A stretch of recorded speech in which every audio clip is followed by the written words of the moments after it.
For nearly all of human history, sleeping straight through the night would have been unusual. The idea of closing your eyes once and remaining unaware until morning is a modern arrangement, not an ancient one.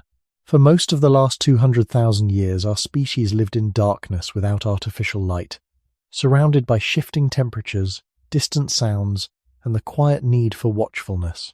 Sleep came in intervals, not in one unbroken block. It rose and fell with the fire, with the moon, with the breathing of others nearby. If our ancestors slept in 3 distinct phases across the night, shaped by environment and biology, what changed in the structure of our world, and why did humans sleep in 3 phases for 200,000 years? Before artificial light, before mechanical clocks, before cities glowed against the horizon, night was not an empty space waiting to be filled with 8 uninterrupted hours of sleep. For most of the roughly 200,000 years that Homo sapiens has existed, darkness arrived gradually and completely, reshaping the environment in ways that made continuous sleep unlikely. When the sun disappeared, temperature dropped, humidity shifted, and the sounds of distant movement became clearer. In open savannas, in woodland edges, and later in caves or simple shelters, humans were embedded in a living landscape that did not fall silent simply because the sky turned black. The night carried wind, insects, predators, and the subtle movements of other humans adjusting their bodies near a shared fire. In such a setting, sleep could not be understood as a sealed-off state. It was part of a larger ecological rhythm. The earliest members of our species inherited circadian systems shaped long before Homo sapiens appeared, systems that evolved under consistent cycles of light and dark across millions of years of mammalian ancestry. These internal clocks, regulated by light exposure and temperature cues, did not command the body to collapse into a single rigid block of unconsciousness. Instead, they coordinated waves of sleep pressure and alertness that rose and fell across the night. In equatorial regions where early humans spent much of their evolutionary history, darkness lasted close to 12 hours year-round. 12 hours is longer than the average modern sleep duration, yet archaeological and ethnographic evidence suggests that people did not spend all of that time fully asleep. Firelight extended visibility only slightly. Its glow flickered and cast moving shadows, never strong enough to erase darkness entirely. The human eye adapted to low light, but detail remained limited. Under these conditions, brief awakenings were not malfunctions. They were normal transitions between stages of sleep. Body temperature naturally declines after sunset, reaching a low point in the middle of the night before gradually rising again. This internal temperature curve supports an early phase of deeper sleep soon after dusk, followed by lighter sleep and increased probability of waking as the night progresses. For people living without artificial light, this pattern would have been reinforced rather than suppressed. The first stretch of sleep may have begun relatively soon after full darkness, when social activity around the fire slowed and metabolic demands decreased. After several hours, partial waking would have aligned with the body's internal shift. In small groups, not everyone would wake at exactly the same moment. Variation in age, health, and individual chronotype would scatter periods of alertness across the group. From an evolutionary perspective, this staggered pattern carried advantages. A community in which some members were lightly awake at different intervals reduced vulnerability to predators or unexpected disturbances without the need for formal guards. Even infants and older adults, whose sleep tends to fragment more easily, contributed unintentionally to this distributed vigilance. The environment, the biology of thermoregulation, and the inherited structure of mammalian sleep cycles converged to produce nights that unfolded in phases. Rather than a single unbroken descent into unconsciousness, night resembled a tide moving in and out. When we imagine our ancestors sleeping in 3 phases, we are not projecting a rigid schedule onto the past.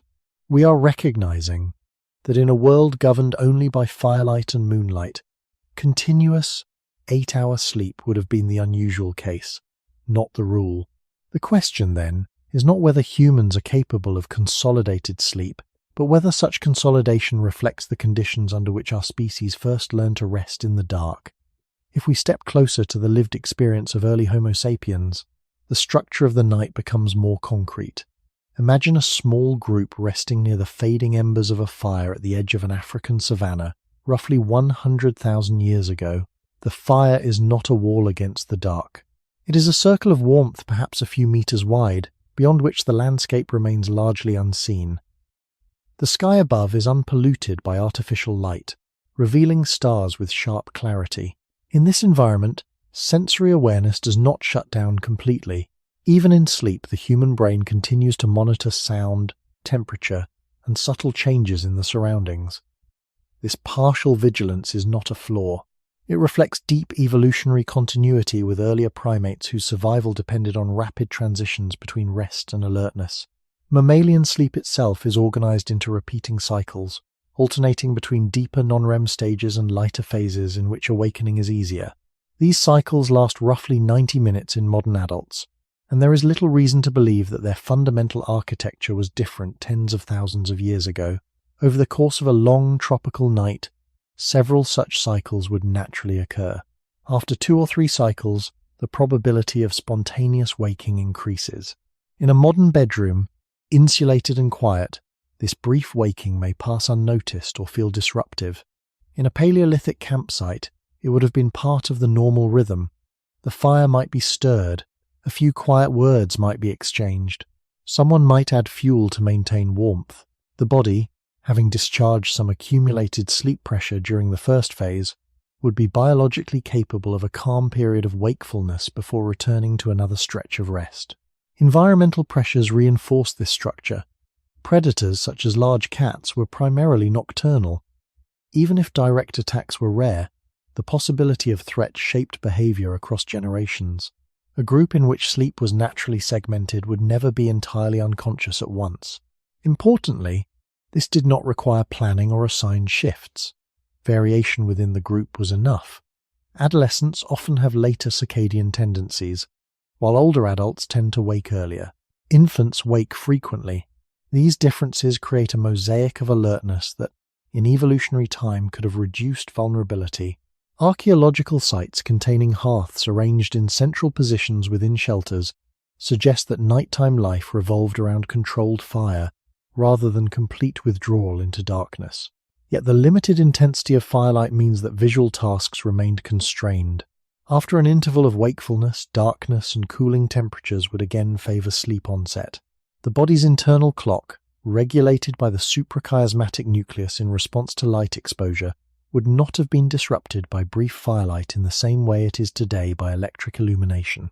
Fire emits relatively low levels of blue wavelength light compared to modern screens and LEDs, and blue light is particularly influential in suppressing melatonin.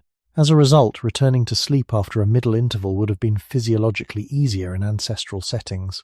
Over many generations, the human nervous system adapted not to a rigid 8-hour block, but to a night characterized by ebb and flow. The concept of 3 phases does not imply strict equality in duration. Rather, it suggests an early consolidated segment, a natural waking window, and a later segment before dawn. Such a pattern aligns with both mammalian sleep architecture and the environmental realities of the late Pleistocene. When we consider that our species spent the vast majority of its existence in this context, the expectation of seamless, uninterrupted sleep begins to look less like a biological baseline and more like a cultural refinement layered onto a much older design. As dawn approached in prehistoric environments, the structure of the night revealed its final transition. Long before the sun became visible, subtle changes began. Air temperature reached its lowest point, then slowly started to rise. The darkness shifted from opaque black to a softer grey. Birds, sensitive to minute increases in light, began to call. For humans whose biology evolved within these cues, the final phase of sleep unfolded under the influence of rising cortisol levels and a gradual decline in melatonin. This hormonal shift did not occur abruptly. It was a slow recalibration, preparing muscles for movement and sharpening awareness before full daylight. In such a context, the last segment of sleep was often lighter, more permeable to external sound and internal thought. Dreams in this period may have been more easily recalled, not because ancient minds were different, but because waking followed closely after lighter REM stages. The environment itself shaped the duration of this final rest. In equatorial Africa, where seasonal variation in daylight is minimal, sunrise came predictably. There was little advantage in remaining deeply asleep once light began to spread. Hunting, gathering, and social coordination required early movement, particularly before midday heat intensified. This pattern reinforced a three-part structure: an initial descent into deeper sleep after dusk, an interval of partial waking in the middle of the night, and a final, lighter segment before dawn. None of these phases required clocks or conscious scheduling. They were embedded in the interaction between human physiology and the planet's rotation. Archaeological evidence from late Pleistocene campsites indicates repeated occupation of the same locations, suggesting stable nighttime routines over generations. Hearth remains, tool placements, and clustered sleeping areas imply that nights were organized but not rigid. When groups returned to familiar sites, the same environmental signals guided rest. The predictability of dawn would have anchored the closing phase of sleep across tens of thousands of years. Importantly, this structure was resilient across different landscapes.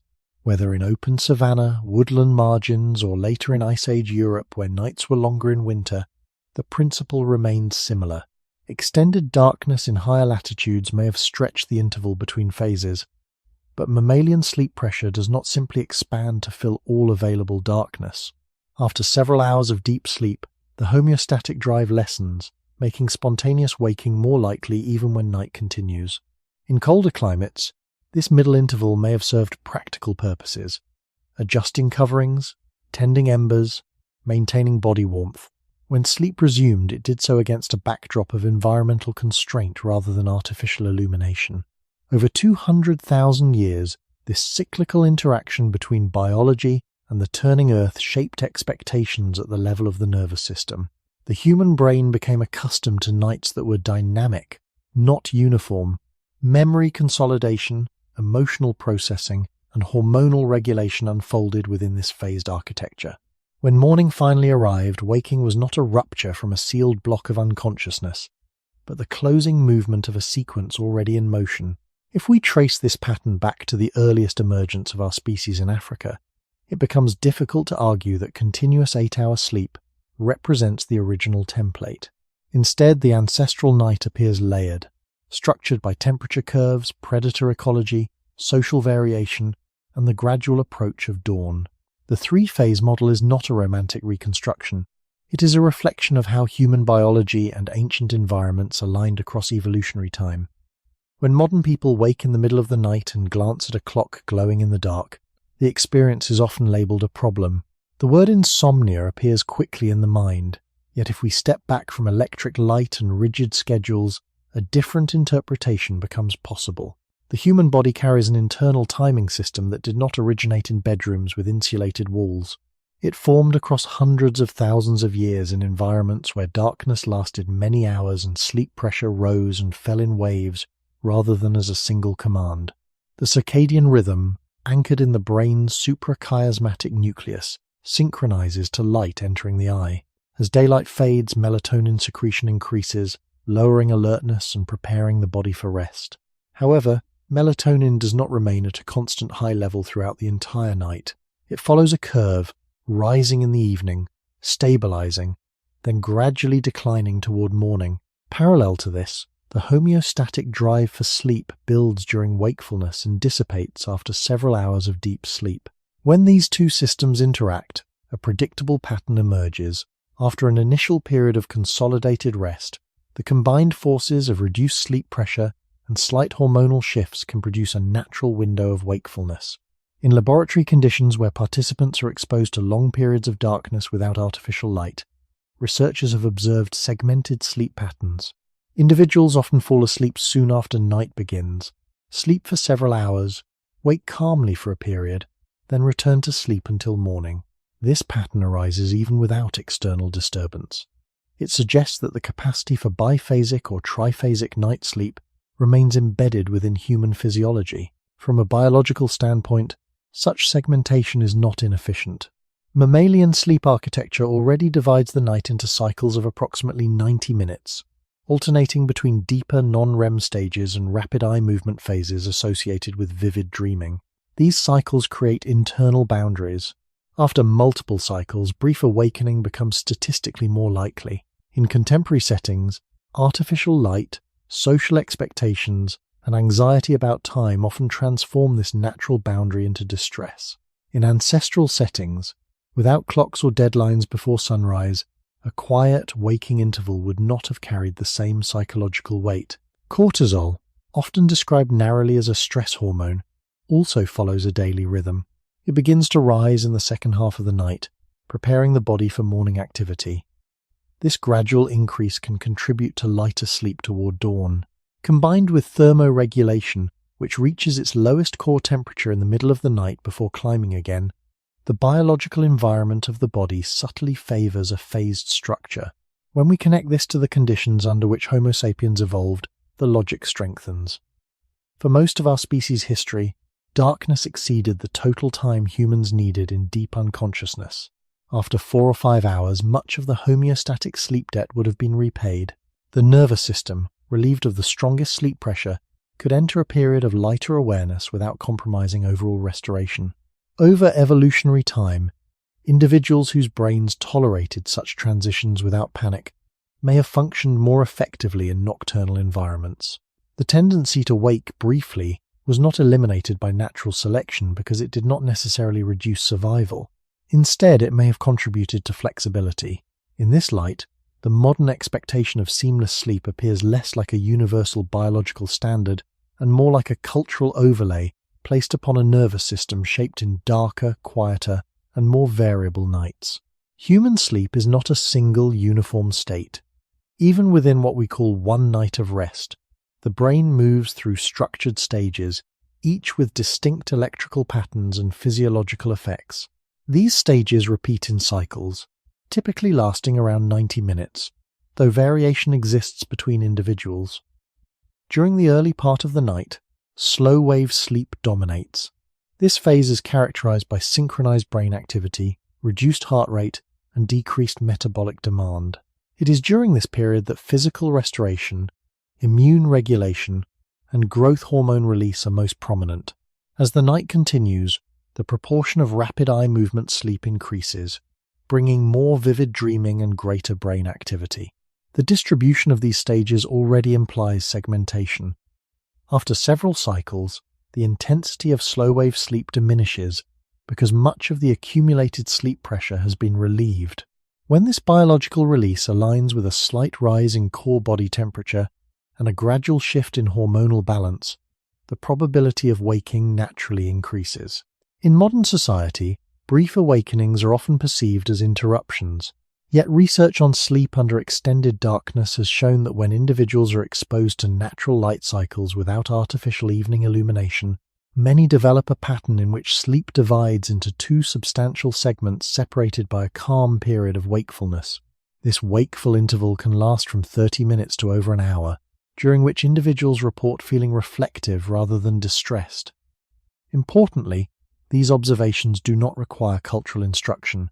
They emerge from the interaction between internal timing systems and environmental light exposure.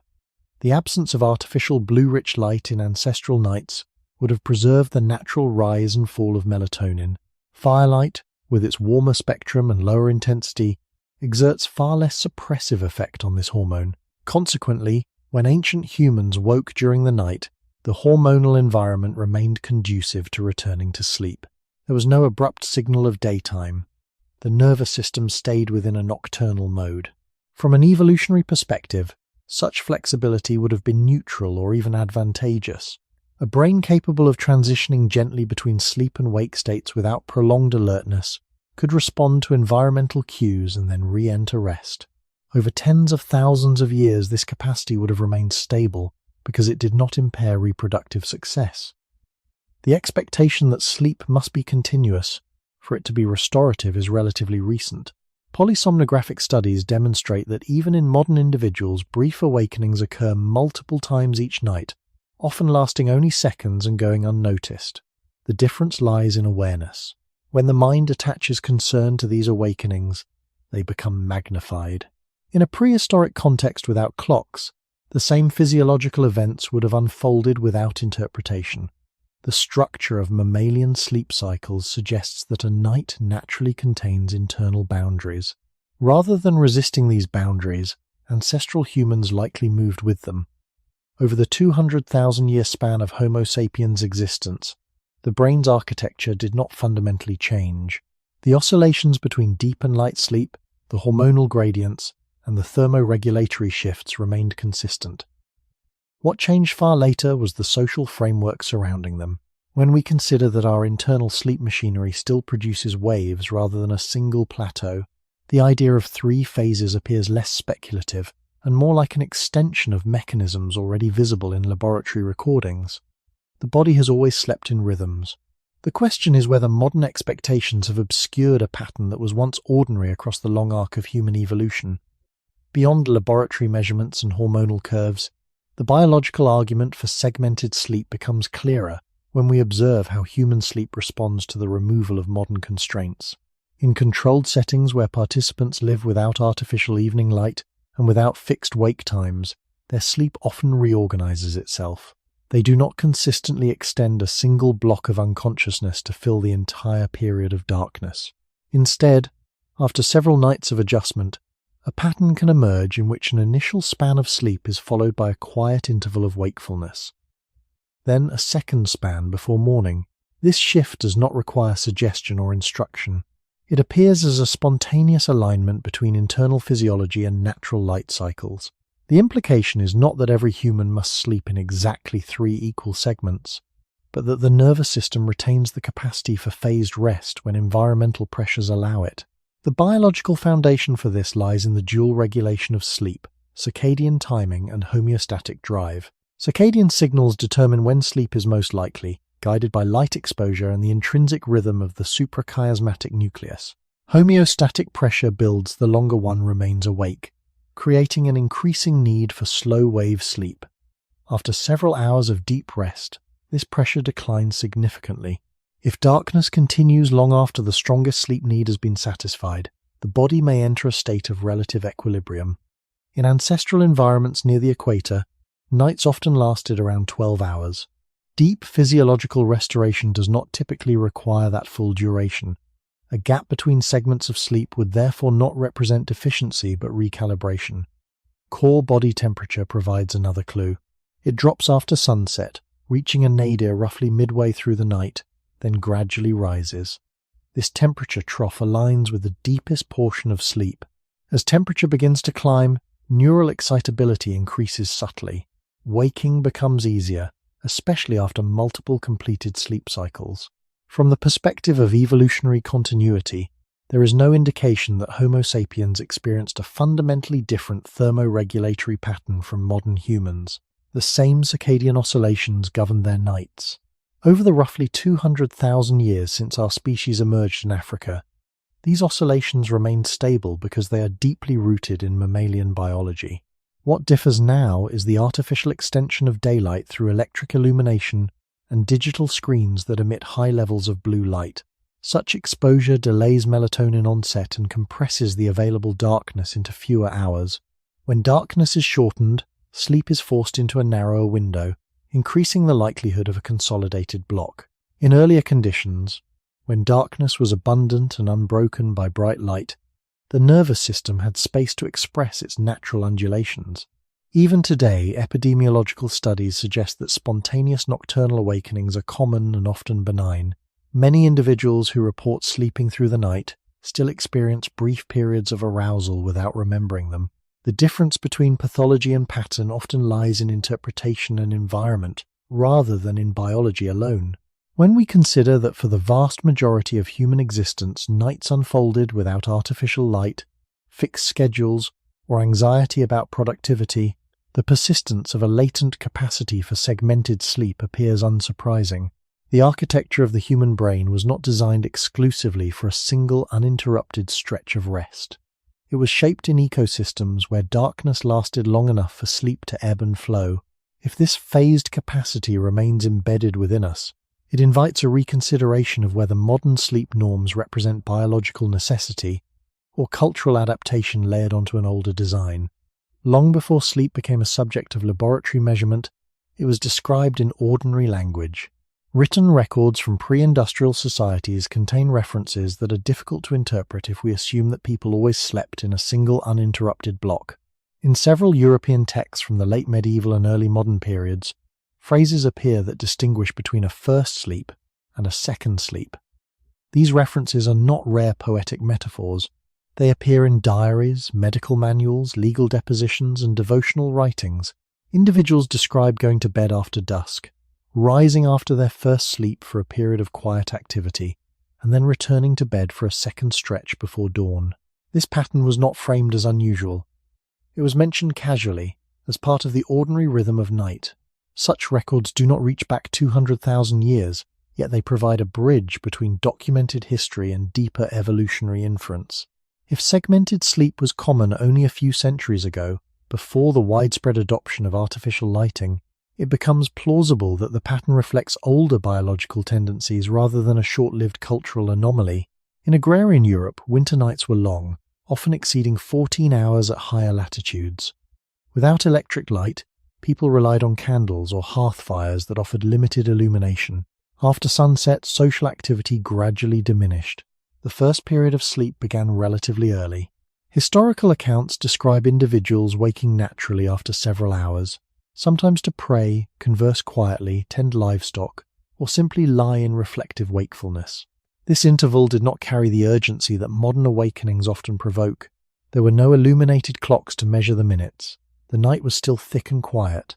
After this interlude, people returned to bed for their second sleep until morning light signaled the start of labor. The terminology itself, first sleep, second sleep, suggests recognition of two distinct segments rather than one continuous experience. Medical writers of the period occasionally advised that certain remedies be taken between these sleeps, implying that the interval was predictable enough to plan around. Importantly, this structure was not confined to one region. Variations of similar descriptions appear in other parts of Europe and beyond. While the documentary record is uneven, the recurrence of segmented language indicates that consolidated 8-hour sleep was not universally assumed even in relatively recent centuries. When gaslighting expanded in urban centers during the 18th and 19th centuries, evenings grew brighter and more socially active. Bedtimes shifted later. The interval between dusk and sleep lengthened, compressing the available darkness. Over time, references to first and second sleep declined in written sources. The change was gradual, paralleling technological and economic transformation. This historical shift aligns with the biological argument. When darkness becomes shorter or less complete, the opportunity for phase sleep diminishes. The significance of these documents lies not in nostalgia but in continuity. They demonstrate that segmented sleep was sufficiently widespread to enter common vocabulary. If such a pattern persisted into early modern Europe, thousands of years after the emergence of Homo sapiens, it likely echoes a structure far older than the texts themselves. Written history offers only a narrow window, yet within that window we glimpse a night divided into recognizable parts. The deeper question remains whether this division reflects a cultural habit that emerged in specific conditions or a long-standing alignment between human biology and the natural span of darkness that shaped our species from its beginnings. When historians examine references to first sleep and second sleep, they do not rely on a single source or isolated quotation. The pattern appears across genres and social classes, suggesting that it reflected common practice rather than elite theory. Court records from early modern Europe include testimonies in which witnesses describe events occurring after their first sleep. Religious writings instruct believers to use the waking interval for prayer or contemplation. Medical texts occasionally recommend specific treatments to be taken between the two sleeps, assuming that readers would understand the timing without further explanation. The language is practical, not symbolic. No author pauses to clarify what first sleep means, which implies shared understanding. This absence of explanation is itself evidence. If segmented sleep were rare, writers would likely have needed to define it. Instead, it functioned as an ordinary temporal marker. The historical record does not claim that every person followed identical patterns. Variability has always existed, yet the consistent recognition of two distinct nocturnal segments indicates that continuous 8-hour sleep was not the unquestioned norm in societies that lacked pervasive artificial lighting. From the perspective of environmental history, this makes sense. Before widespread street illumination and domestic electric bulbs, darkness imposed limits on activity. Even in urban centres, most people retired soon after dusk during winter months.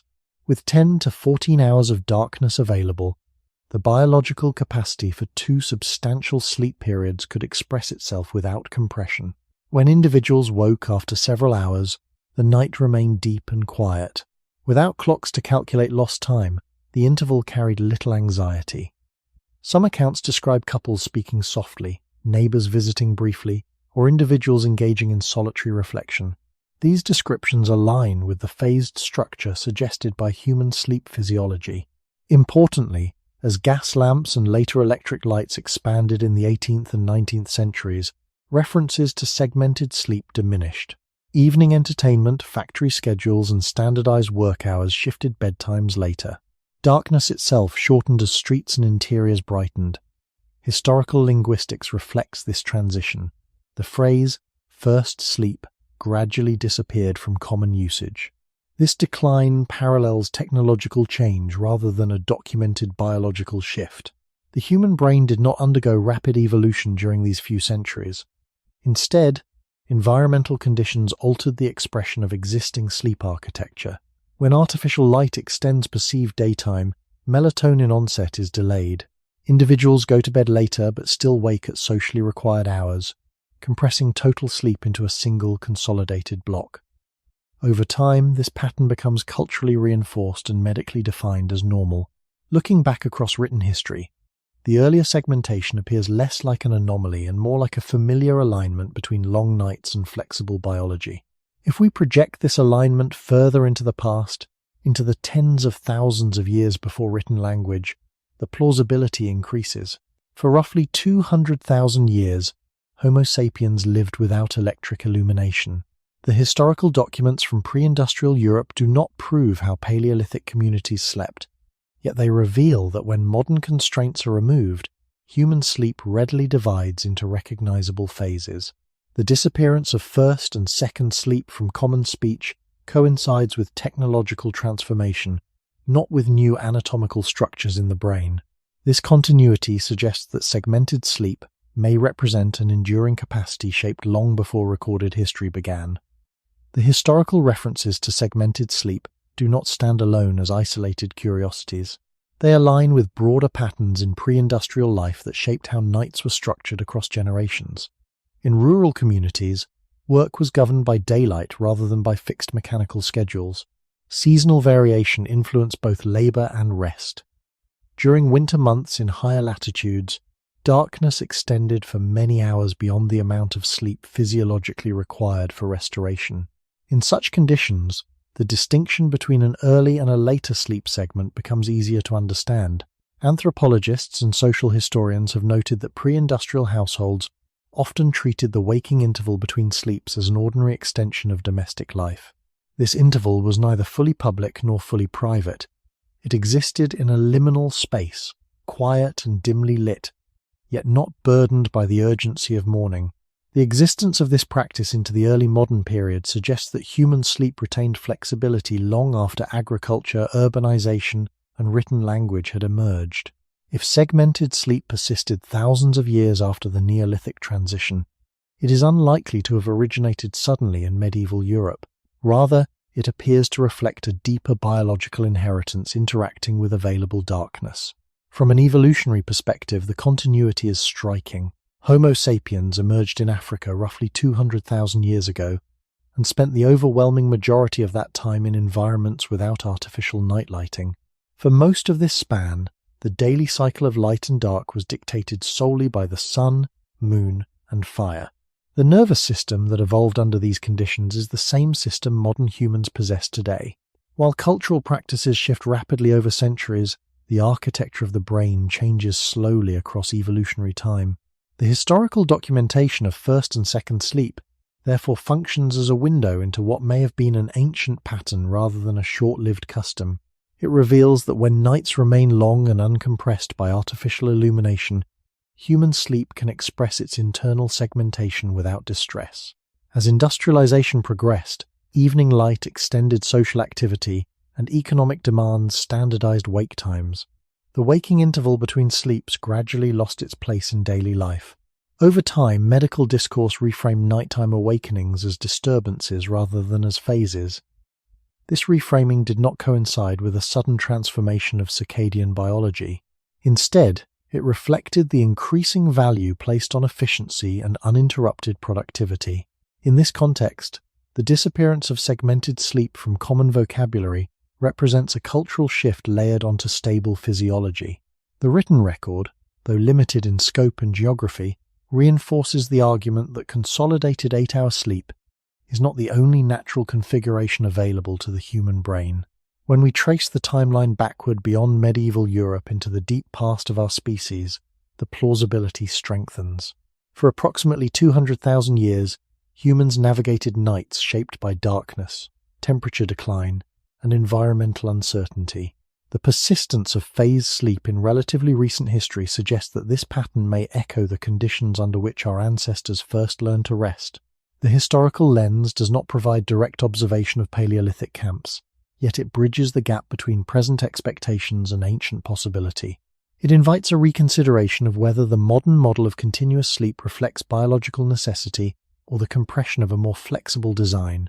Forged over the long arc of human evolution, archaeology does not preserve sleep directly. It leaves behind no fossil of a dream, no imprint of a waking interval. Yet the spatial organization of ancient campsites offers indirect clues about how nights may have unfolded. Across Africa, Europe, and parts of Asia, excavations of late Pleistocene sites reveal recurring patterns. Central hearths surrounded by activity zones, clusters of stone tools, and areas interpreted as resting spaces. These arrangements suggest that nighttime life revolved around shared firelight rather than isolated sleeping compartments. A hearth was not only a source of warmth and cooking, it was the focal point of evening gathering. Its glow structured the boundary between visible and unseen space. In such an environment, sleep would have occurred in proximity to others, within auditory range of shifting embers and breathing companions. This closeness has implications for how a phased night might function. If individuals naturally woke after several hours, they would not have risen into silence but into a muted social field.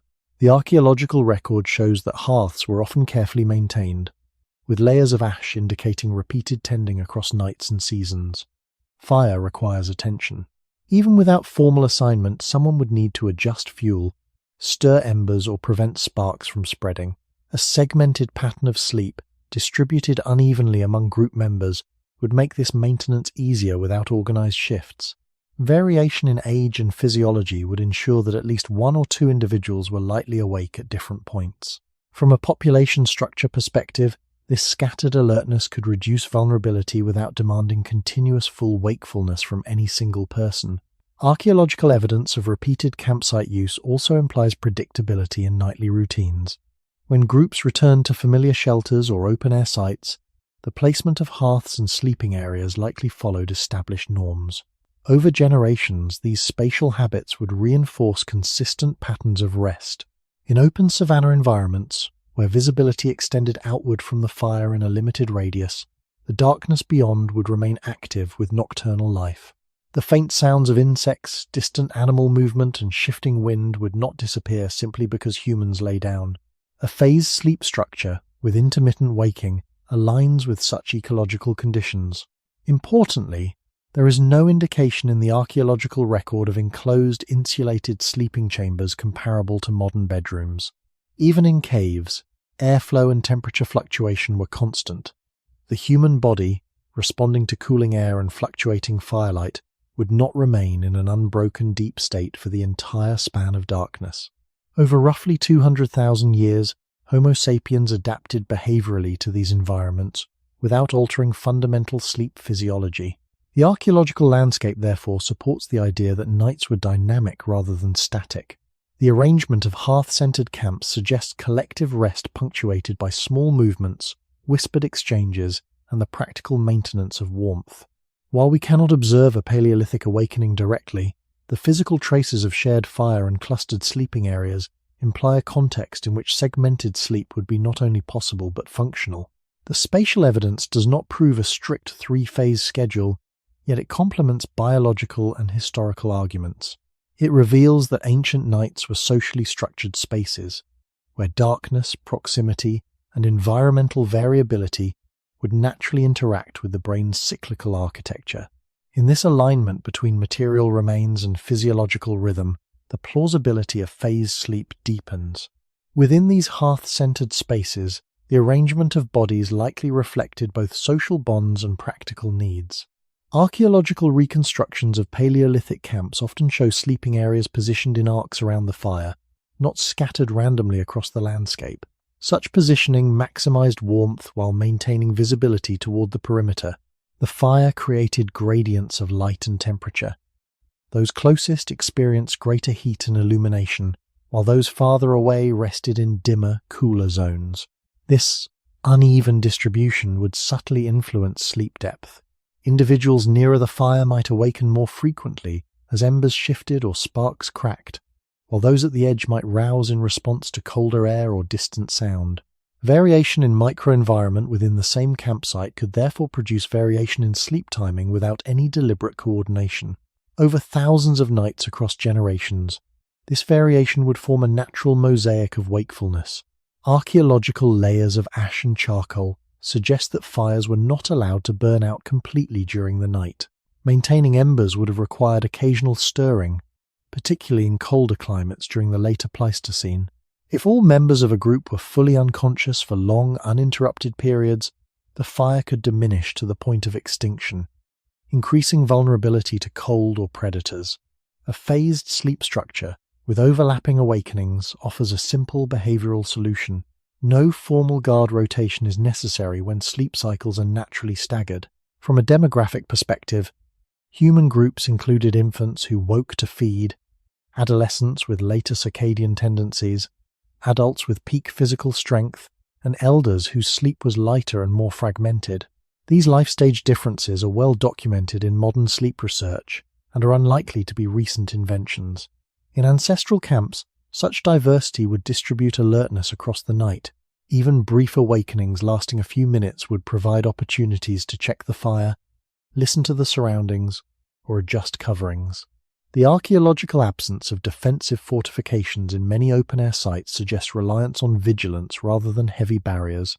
Stone tools and food remains cluster near hearths, indicating that evening activities occurred in the same space later used for rest. This continuity blurs the boundary between wake and sleep.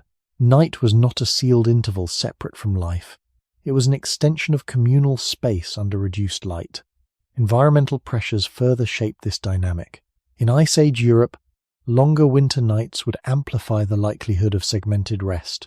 Darkness, extending beyond physiological need, increases the probability of waking after initial deep sleep. Rather than forcing the body into prolonged unconsciousness, ancestral humans likely adapted behavior to these long nights. Quiet conversation, tool repair under low light, or simple stillness could fill the interval before returning to rest. Such activities would leave minimal archaeological trace, yet the spatial logic of hearth-centered camps supports their feasibility. Over approximately 200,000 years, Homo sapiens inhabited diverse climates, yet the central role of controlled fire remained constant. This shared feature ties together African savannas and Eurasian steppe landscapes. The combination of fluctuating light, communal proximity, and environmental unpredictability aligns with a phased architecture of sleep. Archaeology cannot measure melatonin or cortisol in ancient bones, but it reveals living spaces in which complete simultaneous unconsciousness would be improbable. The physical layout of camps suggests nights composed of subtle movements and overlapping rhythms rather than uniform stillness. In this interplay between material evidence and biological cycles, the three-phase model gains further grounding in the tangible structure of prehistoric life. Across the long span of human evolution, nighttime was not only a biological event, but a social condition. Archaeological traces of repeated habitation show that certain campsites were occupied season after season, sometimes for generations. In these locations, the placement of hearths becomes more deliberate over time, suggesting learned patterns of nighttime organization. The hearth often sits centrally, with stone fragments, bone remains, and discarded tools radiating outward. This radial arrangement implies that activities flowed inward toward warmth and light. When evening settled, the same spatial logic would guide rest. People did not withdraw into isolated compartments. They remained within a shared field of perception. In such an arrangement, even minor movements would be detectable by others nearby. A cough, the shifting of a sleeping mat, or the soft crackle of fuel would register within a small circle. This mutual awareness does not require full wakefulness. Light sleep, with its lowered threshold for sensory input, would be sufficient to maintain a sense of the group's condition. The absence of architectural barriers in most Paleolithic contexts reinforces this interpretation. Without walls or doors separating sleepers, the night remained porous. Temperature fluctuations further structured the hours of darkness.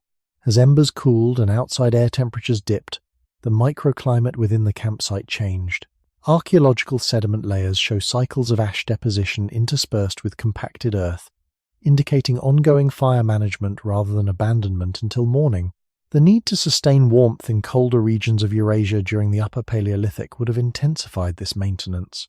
It is difficult to imagine that a small group could rely on a single, continuous block of collective unconsciousness under such conditions. Instead, a pattern of overlapping rest becomes more plausible. From the perspective of population structure, this arrangement would operate without explicit coordination. Young children who are prone to waking might stir early in the night. Older adults, whose sleep becomes lighter with age, might wake before dawn. Adults in their physical prime might experience deeper early sleep, but lighter phases later. These predictable biological differences would scatter alertness across the dark hours. Archaeology also reveals that some camps included subtle spatial differentiation, with certain areas showing heavier wear or more compacted surfaces consistent with repeated lying down. Yet even these areas remain within visual and auditory range of the hearth. The spatial design suggests collective rest embedded within communal space. Over roughly 200,000 years, Homo sapiens navigated varied ecosystems, from African savannas to Levantine corridors and European plains. While climate and fauna shifted, the basic reliance on fire and group proximity remained consistent. The archaeological record, therefore, supports a model of night that is structured but dynamic. It portrays human groups as integrated units whose rest unfolded within shared environmental constraints. This material evidence does not declare that sleep occurred in exactly 3 equal phases, yet it situates human biology within a context where segmentation would be adaptive rather than disruptive. The camps themselves, with their central fires and clustered sleeping zones, become silent testimony to nights that were neither fully awake nor fully asleep at once. In the interplay between cooling embers, shifting bodies, and the vast darkness beyond the fire's glow, the structure of phase sleep fits naturally within the tangible realities of prehistoric life. Sleep does not unfold identically across all ages of life.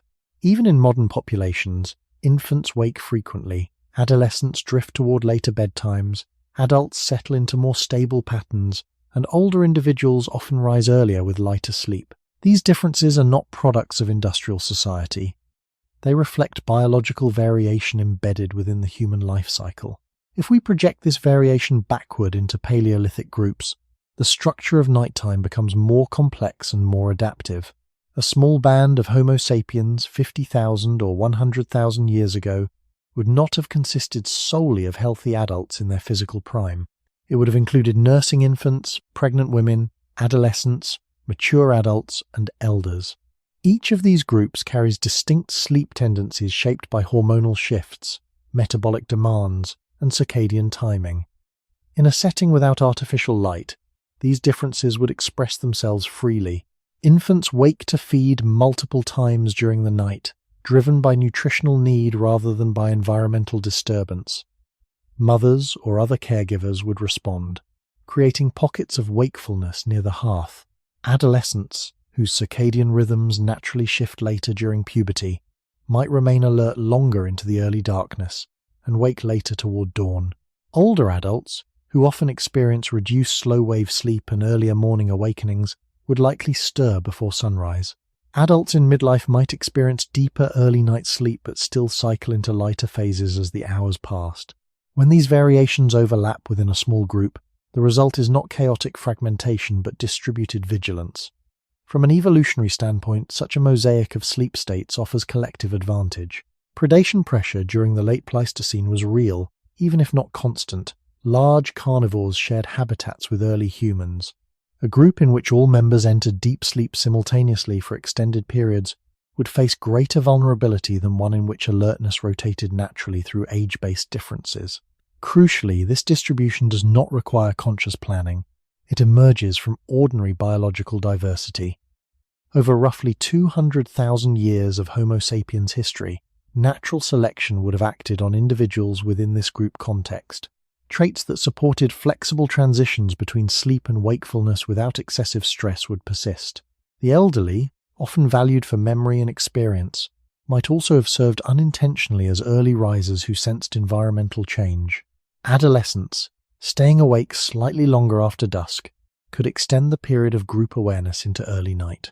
The sleeping community becomes a layered system rather than a uniform state.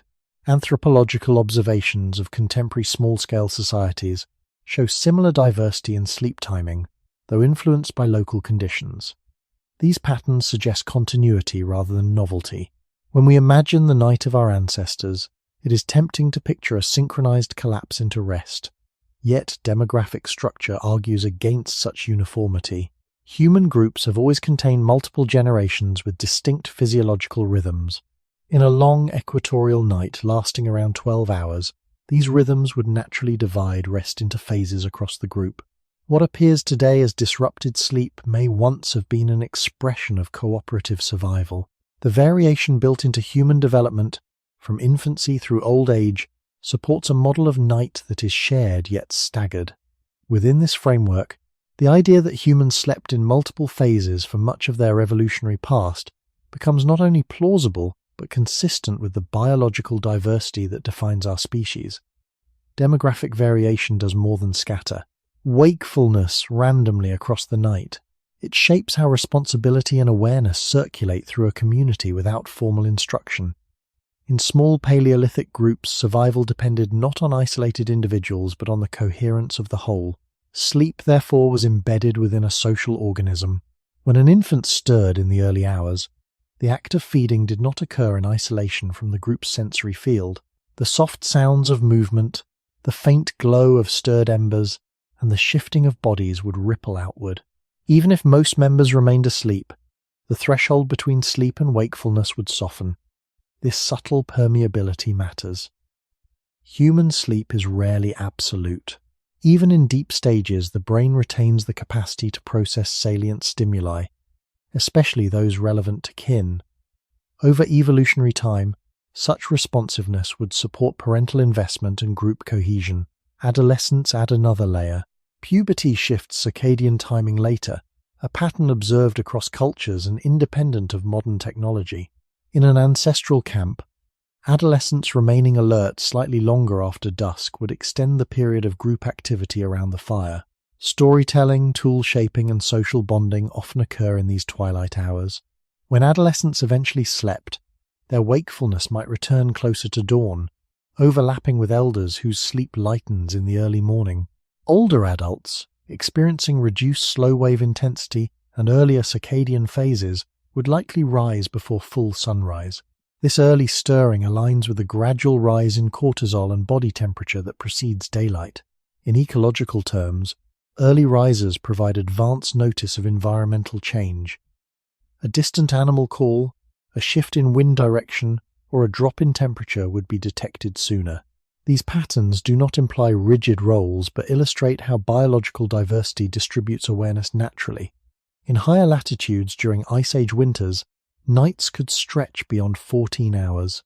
Under such extended darkness, the probability of phased sleep increases for all age groups. The first portion of the night might satisfy much of the homeostatic drive for deep sleep. Later hours would become lighter and more fragmented. In such conditions, expecting uniform 8-hour consolidation becomes increasingly unrealistic. Instead, staggered phases would maintain continuity within the group. From a population perspective, this arrangement enhances resilience. If one member falls ill or experiences deeper sleep due to exhaustion, others remain available in lighter phases. Over the 200,000-year history of Homo sapiens, natural selection operated within these social clusters. Traits that supported flexible sleep, tolerance of nocturnal awakenings, and rapid re-entry into rest would carry little disadvantage. The absence of fixed clocks or rigid morning obligations reduced the cost of nighttime wakefulness. A waking interval was not measured against productivity but absorbed into the rhythm of communal life. Archaeological and ethnographic parallels suggest that such demographic layering persists wherever artificial lighting remains minimal. The structure of human development itself, from infancy to old age, ensures that no group ever shares identical circadian timing. When placed within long nights shaped by natural darkness, this diversity produces a rotating pattern of awareness. In this sense, segmented sleep is not merely an individual phenomenon but a collective property emerging from the interplay of age, biology, and environment across evolutionary time. When we widen the frame from individual biology to long-term evolutionary stability, the implications of demographic layering become clearer. Homo sapiens survived not as solitary organisms, but as interdependent bands whose cohesion increased reproductive success. Night was one of the most vulnerable periods in this cycle. Vision diminished, temperatures dropped, and the risk of predation or environmental hazard increased. Yet rather than developing a rigid system in which certain individuals remained fully awake while others slept deeply, human groups appear to have relied on a subtler distribution of states. The inherent variability in sleep timing across ages and individuals created a pattern in which complete, simultaneous unconsciousness was unlikely. This pattern would not require cultural enforcement. It would emerge automatically from physiological diversity. Over approximately 200,000 years, such an arrangement would become part of the baseline expectation of night. Children, whose sleep cycles are shorter and more fragmented, would contribute brief periods of alertness throughout the dark hours. Caregivers responding to them would remain lightly awake, then return to rest. Adolescents with delayed circadian phases would stretch the waking edge of evening. Older adults, whose sleep tends to be lighter and earlier in timing, would form the early morning boundary before sunrise. Adults in midlife would anchor the initial deep portion of the night. Together, these layers form a continuum rather than a synchronized block. In evolutionary terms, this continuum enhances group security, without incurring the metabolic cost of sustained wakefulness for any one member. Full vigilance throughout the night would be energetically expensive. Ondoverti, fragmented, overlapping awareness is more efficient. From the perspective of environmental adaptation, this structure aligns with the conditions in which early humans lived. In equatorial Africa, where Homo sapiens originated, nights remained relatively consistent in length across seasons. The availability of darkness exceeded the minimum duration required for physiological restoration. After several hours of deep sleep, the body's need for slow-wave activity diminishes. Additional hours of darkness create opportunity for phased rest, rather than continuous unconsciousness. In colder Pleistocene climates, extended winter nights would magnify this effect. Demographic variation ensures that as the strongest sleep pressure subsides, someone within the group is likely to enter a lighter phase. Over evolutionary time, such resilience would reduce the risk associated with nocturnal threats. Importantly, there is no evidence that the human brain evolved mechanisms to eliminate nighttime awakenings entirely. On the contrary, the persistence of brief arousals across modern sleep studies suggests that complete consolidation was never absolute. What changed in recent centuries was not human physiology, but the social environment that interprets wakefulness as dysfunction. When industrial schedules require fixed morning performance, any deviation from uninterrupted sleep is labeled a deficit. Yet for most of our species' history, night unfolded without clocks, alarms, or artificial illumination compressing darkness. Within that long context, a community structured by age-based differences would naturally experience phased sleep as a collective rhythm. The continuity of human development stages across millennia implies that this pattern is not incidental. It reflects the integration of biology and social living under natural light conditions. If humans slept in 3 phases across much of evolutionary time, the explanation may lie not in isolated individuals, but in the layered composition of the group itself. Sustained over the vast arc of our shared past, fire altered the human relationship with night, but it did not erase darkness. When early Homo sapiens learned to control flame, they extended the boundary of visibility only slightly.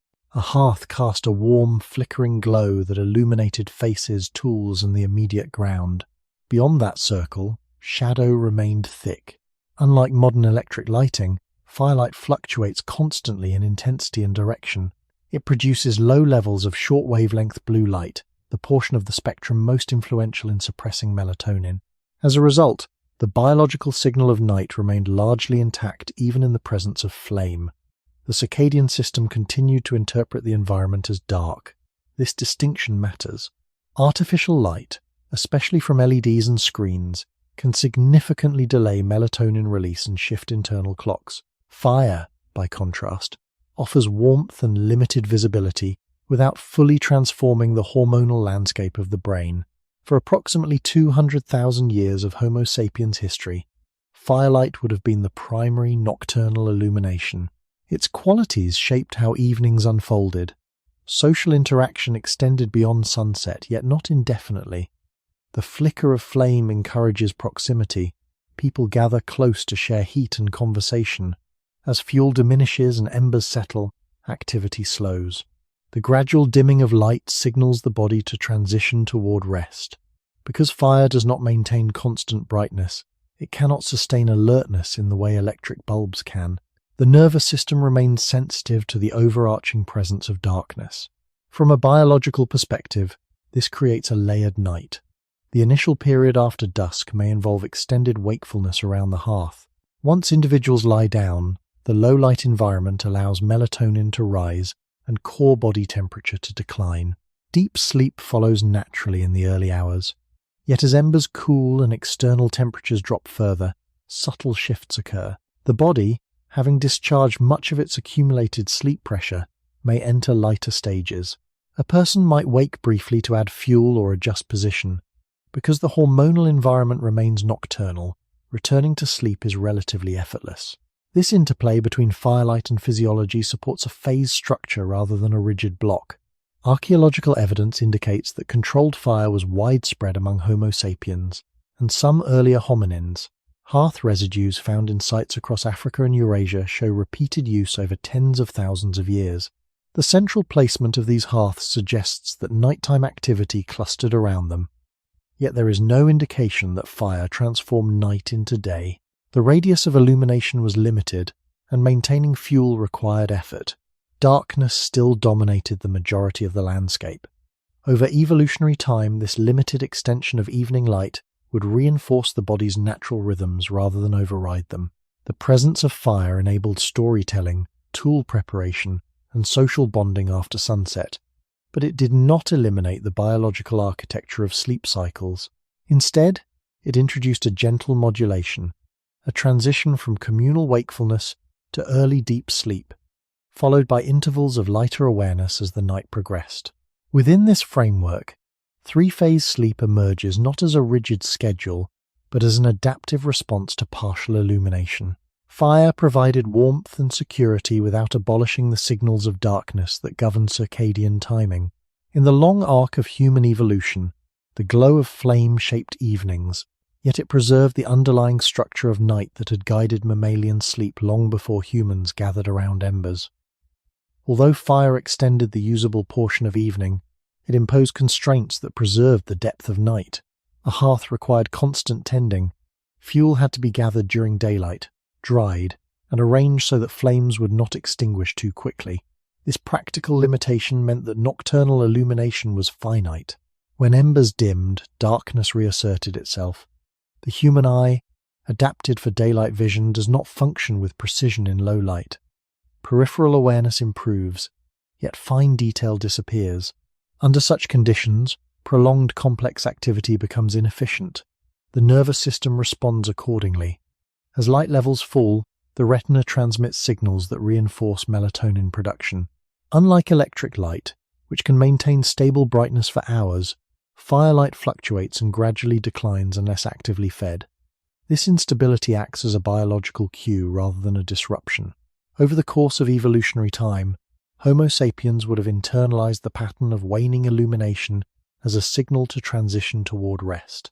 Yet the presence of embers ensured that complete darkness was rare within the immediate campsite. This partial light created a subtle threshold between wake and sleep. The early segment of the night likely involved deeper sleep when flames were still present but social activity had ceased. As fuel diminished and temperatures reached their lowest point, lighter sleep phases would emerge. Individuals waking briefly might assess the fire's condition or listen for unusual sounds. Because the light source remained weak and warm in spectrum, the hormonal environment stayed aligned with nighttime physiology. Returning to sleep did not require overcoming bright stimuli. Archaeological sites across Africa and Eurasia reveal evidence of repeated fire use dating back tens of thousands of years. In many of these locations, the hearth is centrally positioned, with stone fragments and organic remains distributed outward. This spatial arrangement suggests that the hearth served as both practical tool and social anchor. Nighttime behavior likely revolved around it. However, the limited radius of illumination meant that beyond the circle of warmth lay expansive darkness. Predators and other animals remained active in this zone. The awareness of this boundary would influence how deeply and uniformly a group could sleep. A phased structure, in which some individuals entered lighter states while others remained in deeper stages, aligns with this ecological reality. The biological systems regulating sleep evolved under natural cycles long before the mastery of fire. Fire modified these cycles gently rather than replacing them. It permitted conversation after sunset and reduced exposure to cold, yet it did not eliminate the gradual decline in body temperature or the oscillations of sleep stages. Over approximately 200,000 years, the interaction between controlled flame and circadian rhythm became a stable feature of human nights. The result was neither continuous vigilance nor uninterrupted unconsciousness, but a layered pattern responsive to both embers and environment. In this context, three-phase sleep reflects the balance between extended evening light and the enduring authority of darkness. Fire shaped the tempo of night without overriding the biological architecture inherited from earlier mammals. Fire did more than provide light and warmth. It structured time without formal measurement. In a world without clocks, the rise and fall of flames mark transitions in collective behavior. Evening began with active tending, the stacking of wood, and the preparation of food. As the fire stabilized, conversation softened. When fuel diminished and embers settled into a steady glow, bodies reclined. These stages were visible and shared. The hearth became a temporal anchor around which sleep unfolded. Yet because fire required periodic renewal, it also created natural interruptions. A person waking during the night might notice that the glow had weakened, or that smoke drifted differently with shifting wind. Such observations would prompt small adjustments. These movements were practical rather than disruptive. They occurred within the biological framework of sleep cycles that already divided the night into segments. Over evolutionary time, the coexistence of fire and circadian rhythm likely reinforced a phase structure rather than compressing it. Unlike electric lighting, which can hold darkness at bay for many hours, fire demanded participation. Its maintenance integrated brief wakefulness into the rhythm of night. In colder climates during the Upper Paleolithic, the need to sustain warmth intensified this dynamic. Archaeological deposits from Ice Age Europe show thick accumulations of charcoal and ash, indicating repeated fueling even in the late hours. Continuous deep sleep across all members would risk allowing embers to fade, exposing the group to cold stress. Yet no evidence suggests rigid guard systems. Instead, the variability inherent in human sleep, combined with the visible cue of declining flame, would distribute responsibility organically. From a physiological perspective, the presence of low, warm-spectrum light maintains a nocturnal hormonal environment. Melatonin suppression remains minimal, and the suprachiasmatic nucleus continues to interpret the broader darkness as night. This preserves the oscillation between deeper and lighter stages. The first phase of sleep may align with the period shortly after flames are stabilized. The middle interval could coincide with partial ember decline, when some members wake lightly to tend the fire. The final segment emerges as dawn approaches, and body temperature begins its natural rise. In this model, fire acts not as a disruptor, but as a modulator. It shapes the timing of transitions without abolishing them. For approximately 200,000 years of Homo sapiens' existence, this interplay between flame and physiology repeated nightly across continents. From African savannas to Eurasian plains, the hearth anchored communal rest. The limitations of fire, its dependence on fuel, its uneven brightness, its warmth fading with time ensured that darkness retained authority. Sleep, therefore, unfolded in layers responsive to both biological cycles and the visible state of embers. When later technologies introduced stable, bright illumination, this delicate balance shifted. But within the long arc of human evolution, the glow of fire preserved a night structured by phases rather than flattened into a single block. The persistence of sleep cycles within a firelit world suggests that segmented rest was not a fragile exception, but a durable alignment between environment and nervous system sustained over millennia. The transition from mobile, foraging to settled agriculture did not occur overnight, and it did not immediately transform the structure of sleep. For tens of thousands of years, Homo sapiens lived as hunter-gatherers, moving across landscapes in response to seasonal resources. Around 10,000 to 12,000 years ago, in several regions, communities began cultivating plants and domesticating animals. This shift introduced new rhythms into daily life. Fields required attention at specific times. Herded animals needed protection and regular care. Storage of surplus food created obligations that extended beyond immediate consumption. Yet even in early agrarian villages, artificial light remained limited to fire, oil lamps, or simple torches. Darkness still defined the boundaries of night. What changed gradually was the social organization of time. In mobile bands, activity responded primarily to ecological cues such as daylight, weather, and animal movement. In early farming communities, tasks became more scheduled. Planting and harvesting followed seasonal cycles, and labor demands intensified during certain periods. The need to coordinate larger groups introduced shared expectations about when work began. Although sunrise remained the primary signal, social agreement about collective effort grew stronger. This subtle shift in temporal structure began to compress the flexibility of night. When communities settled permanently, architectural forms evolved. Houses with defined walls and smaller openings created more enclosed sleeping spaces compared to open-air camps or shallow shelters. While these structures did not eliminate sound or temperature fluctuation entirely, they reduced exposure to some environmental stimuli. Over generations, this increased enclosure could encourage slightly longer stretches of uninterrupted sleep. Yet the biological architecture of sleep cycles did not change. The circadian system still responded to natural light-dark cycles, and melatonin secretion remained governed by sunset and sunrise. In early agricultural villages without bright artificial illumination, evenings would still darken gradually. People likely retired earlier during winter and somewhat later during summer, reflecting seasonal daylight variation. The difference lay in the growing expectation of early morning productivity. Fields demanded labor soon after first light, particularly in warmer climates where midday heat limited activity. This expectation may have increased the perceived cost of prolonged nighttime wakefulness. If waking occurred in the middle of the night, individuals aware of early obligations might feel subtle pressure to return to sleep quickly. Even so, historical and ethnographic evidence suggests that segmented sleep persisted in many agrarian societies well into the medieval period. The adoption of agriculture did not immediately erase phase sleep. It altered its social context. Over roughly 200,000 years of human evolution, only the most recent fraction has been spent in agricultural settings. For the majority of that time, nights unfolded under open skies or lightly enclosed shelters with minimal scheduling pressure.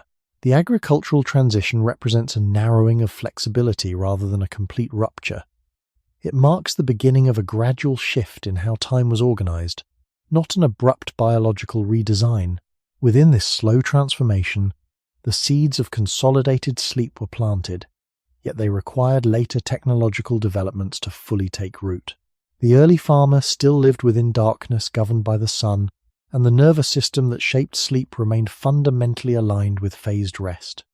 As agricultural life became more established, the relationship between night and labor tightened. Farming required synchronization beyond what mobile foraging bands typically demanded. Sowing, irrigation, harvest, and animal care followed seasonal and daily rhythms that benefited from coordinated effort. Sunrise remained the dominant signal, yet communities increasingly oriented themselves around shared schedules. In settled villages, the expectation that many individuals would begin work together at first light introduced subtle pressure on how the night was experienced. When dawn carried immediate obligation, the interval between sleep segments could begin to feel less neutral.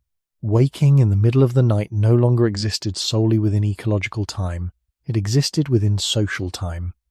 Even so, darkness still governed the environment. Oil lamps and simple torches provided modest illumination, far weaker than modern lighting. Their use was limited by fuel availability and cost. Extended nighttime activity remained constrained. The majority of households likely reduced light as evening progressed, allowing melatonin levels to rise naturally. Under these conditions, the internal architecture of sleep cycles would continue to express itself. The first segment of sleep would follow the initial decline of light and body temperature. Later in the night, after slow wave pressure diminished, lighter sleep and spontaneous waking would still occur. The difference lay in interpretation. In communities where morning tasks were pressing, individuals might view nighttime wakefulness through a lens of practicality rather than curiosity. The interval could be used for quiet preparation, prayer, or planning. Historical records from agrarian societies often describe nighttime as a layered period with defined yet flexible phases. This suggests that segmented sleep did not disappear with agriculture, but adapted to its demands. Architectural changes also influenced sleep patterns. Houses constructed with thicker walls and smaller openings reduced exposure to wind and animal sounds. In colder regions, enclosed structures conserved heat, diminishing the need for frequent tending of open fires during the night. This increased insulation could support longer stretches of undisturbed sleep for some members of the household. Yet even within enclosed dwellings, temperature fluctuations and limited light maintained the broader signal of darkness. The circadian system remained tied to sunrise and sunset rather than to artificial brightness. Over the approximately 10,000 years since the first agricultural transitions, human biology has not undergone substantial alteration in its core sleep mechanisms. Evolution operates over longer timescales. What changed more rapidly was the cultural valuation of time. As settlements grew into towns and trade networks expanded, economic interdependence intensified. Shared expectations about punctuality and early labor became more pronounced. This gradual social compression began to narrow the space in which phase sleep could unfold without consequence. Still, for much of recorded history before industrialization, references to first and second sleep persisted. The agricultural era represents a transitional zone.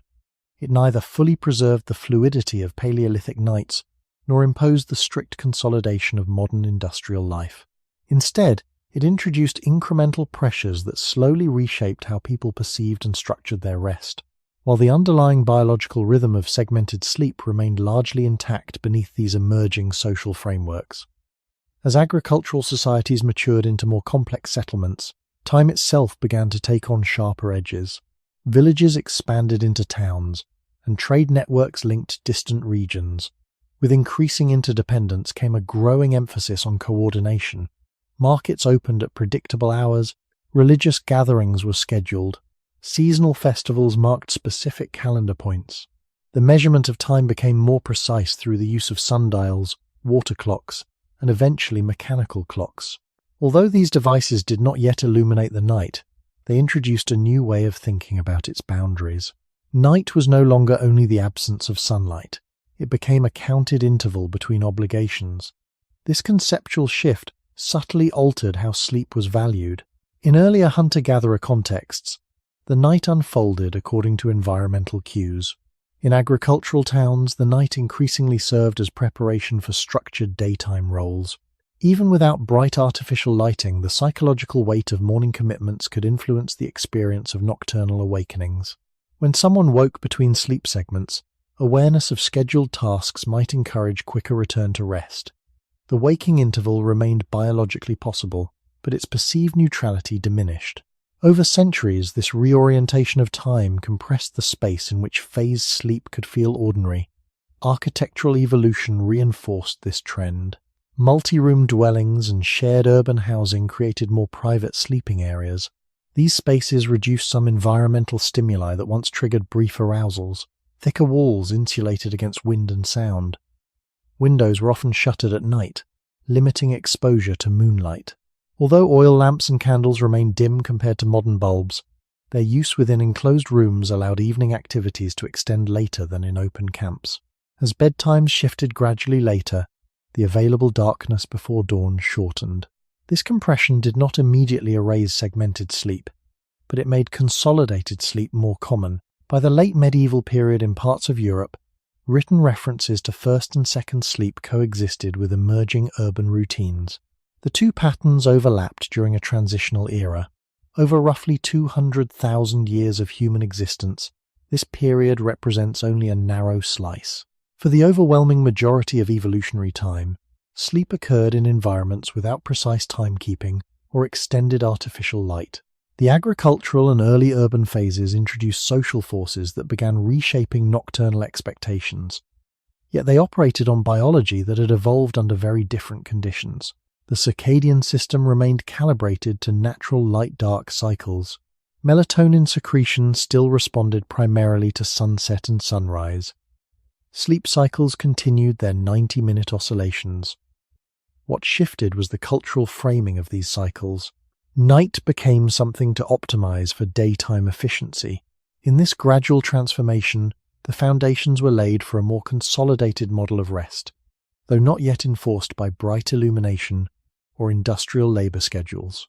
The agricultural era therefore stands as a bridge between the fluid nights of deep prehistory and the tightly structured nights of the modern world. It narrowed the flexibility of sleep without fundamentally redesigning the biological architecture that had sustained phased rest across the long arc of human evolution.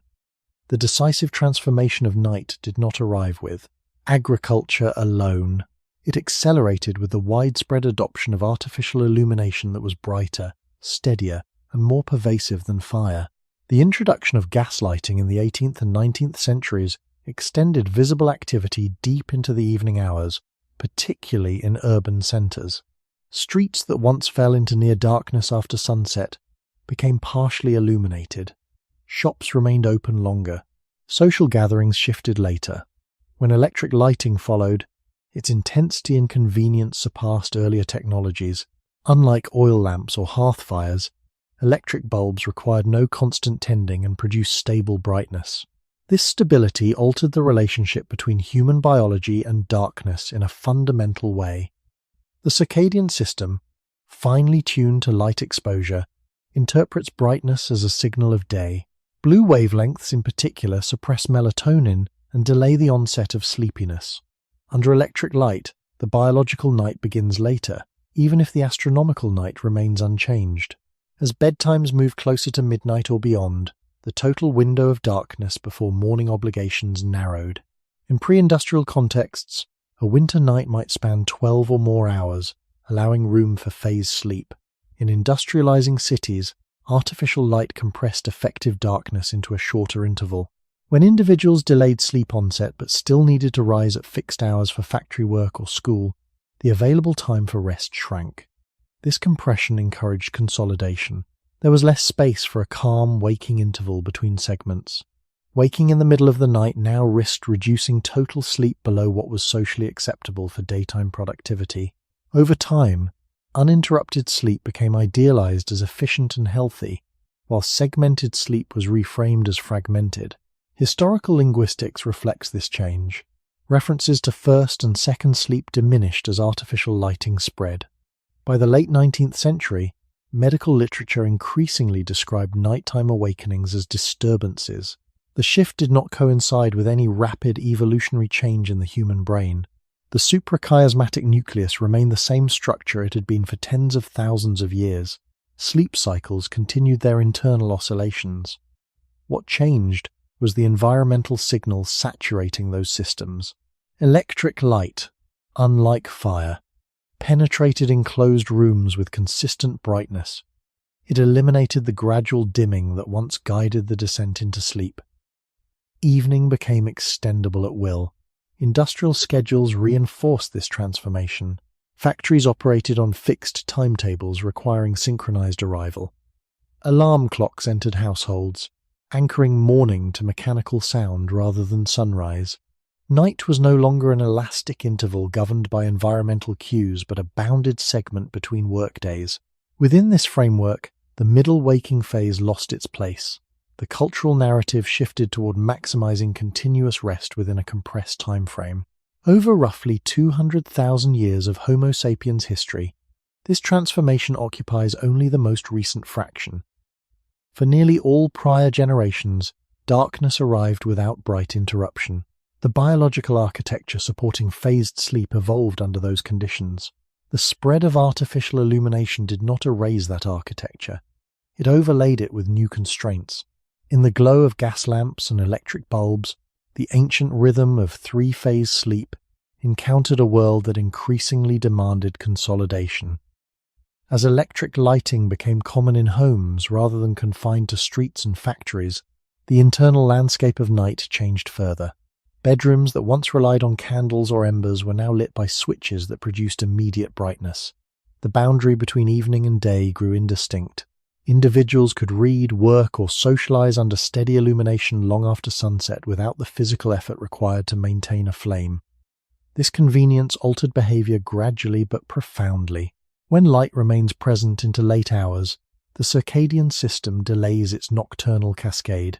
Melatonin secretion begins later, core body temperature declines later, and the first substantial phase of deep sleep shifts accordingly. Yet social obligations, work schedules, school hours, coordinated transport often remained fixed to early morning. The result was a narrowing of total sleep opportunity. In such compressed nights, the biological tendency toward phased rest encountered resistance. After 4 or 5 hours of sleep, the homeostatic drive for deep, slow-wave activity diminishes. In earlier centuries, with abundant darkness remaining, this shift could open a calm, waking interval before a second sleep. Under electric light conditions, however, that same waking interval often feels costly. If an individual falls asleep near midnight and must rise at 6, a spontaneous awakening at 3 reduces total rest to a level perceived as insufficient. The waking phase becomes a threat to productivity, rather than a neutral pause. Psychological interpretation begins to modify physiological experience. Concern about insufficient sleep can activate sympathetic arousal, making return to rest more difficult. Over time, cultural expectations solidify. Medical discourse in the 20th century increasingly defined normal sleep as a continuous block of 7 to 8 hours. Nighttime awakenings were framed as symptoms requiring correction. This reframing occurred without evidence that human biology had been redesigned. The same suprachiasmatic nucleus, the same 90-minute sleep cycles, and the same thermoregulatory patterns persisted. What shifted was the environmental intensity of light and the economic structure surrounding time. Artificial illumination also extended seasonal uniformity. In pre-industrial contexts, winter nights were longer, summer nights shorter, and sleep patterns flexed accordingly. Electric light reduced seasonal variation in behavior. Evening activity remained similar across months, smoothing differences that once shaped nocturnal structure. Over roughly 200,000 years of human evolution, such uniformity is unprecedented. For most of our species' history, the nervous system adapted nightly to real darkness. The disappearance of segmented sleep from common experience coincides with this environmental flattening. When light saturates interior space until moments before bedtime, the descent into sleep is abrupt rather than gradual. The layered architecture of night becomes compressed into a single, socially endorsed interval. The phased capacity may still exist biologically, but it has less opportunity to express itself. In this sense, electric light did not eliminate the ancient rhythm. It crowded it. The middle waking window, once embedded within long darkness, now competes with shortened sleep opportunity and fixed schedules. The transformation is technological and cultural rather than evolutionary, yet its impact on nightly experience is profound. By the late 19th and early 20th centuries, night in industrial societies had become something fundamentally different from the night that shaped human evolution. Streets glowed, factories operated in shifts, and domestic interiors remained illuminated long after sunset. The boundary between day and night blurred not only in brightness but in expectation. Productivity no longer depended strictly on daylight. Work could continue under electric bulbs, and leisure could stretch into late hours without the natural signal of fading flame. This shift introduced a new relationship between time and rest. Instead of aligning sleep with darkness, sleep increasingly aligned with the remaining gap between obligations. When artificial light delays bedtime while fixed schedules maintain early rising, the body is required to condense its restorative processes into a shorter window. Within that window, the biological tendency toward phase sleep becomes inconvenient. If an individual wakes naturally after 4 or 5 hours, there may be insufficient time left for a second extended segment. The ancient middle interval, once neutral or even useful, now competes with alarm clocks and social expectation. Over time, cultural narratives adapt. Uninterrupted sleep is described as efficient, mature, and healthy. Fragmented sleep is portrayed as a defect. This reframing becomes embedded in medical education and public advice. Yet the underlying physiology remains continuous with the past. Sleep still unfolds in cycles. Core body temperature still reaches its lowest point in the middle of the night. Cortisol still rises before dawn. These internal oscillations did not disappear with the advent of electricity. What changed was the environmental envelope containing them. Artificial light not only suppresses melatonin, but also reduces exposure to the gradual transitions of dusk and dawn that once scaffolded the structure of night. In ancestral environments, darkness arrived slowly, deepened fully, and receded gradually. Electric lighting introduces abruptness. A room may remain bright until moments before sleep, then plunge into darkness with the flip of a switch. The nervous system must adjust rapidly rather than through layered cues. Over roughly 200,000 years of Homo sapiens' existence, such abrupt transitions are novel. For nearly all prior generations, the descent into sleep followed extended dimming and cooling. The middle waking interval, embedded within long darkness, had room to exist without conflict. In the industrial era, that space contracted. As cities expanded and digital screens later entered bedrooms, the compression intensified. Even the final segment of sleep, once guided by gradual light at dawn, is often interrupted by artificial alarms before natural cortisol peaks. The cumulative effect is a night streamlined for social efficiency, rather than shaped solely by environmental cycles. The disappearance of common language about first and second sleep reflects this transformation. Segmented sleep did not vanish because the brain changed. It receded because conditions that once supported it were replaced. The modern night is brighter, shorter, and more tightly scheduled. Within this altered framework, the ancient architecture of phased rest persists quietly beneath expectation, its contours visible only when artificial constraints are removed. When a person wakes at 2 or 3 in the morning today, the experience is often interpreted as malfunction. The room is dark but not entirely silent. A faint glow from devices or streetlights may linger at the edges. The mind, conditioned by modern expectations, begins to calculate the remaining hours before an alarm. Concern arises quickly. Yet, from a biological perspective, this awakening may represent a residual expression of an older rhythm rather than a defect. The human nervous system still carries the same architecture that evolved under long stretches of natural darkness.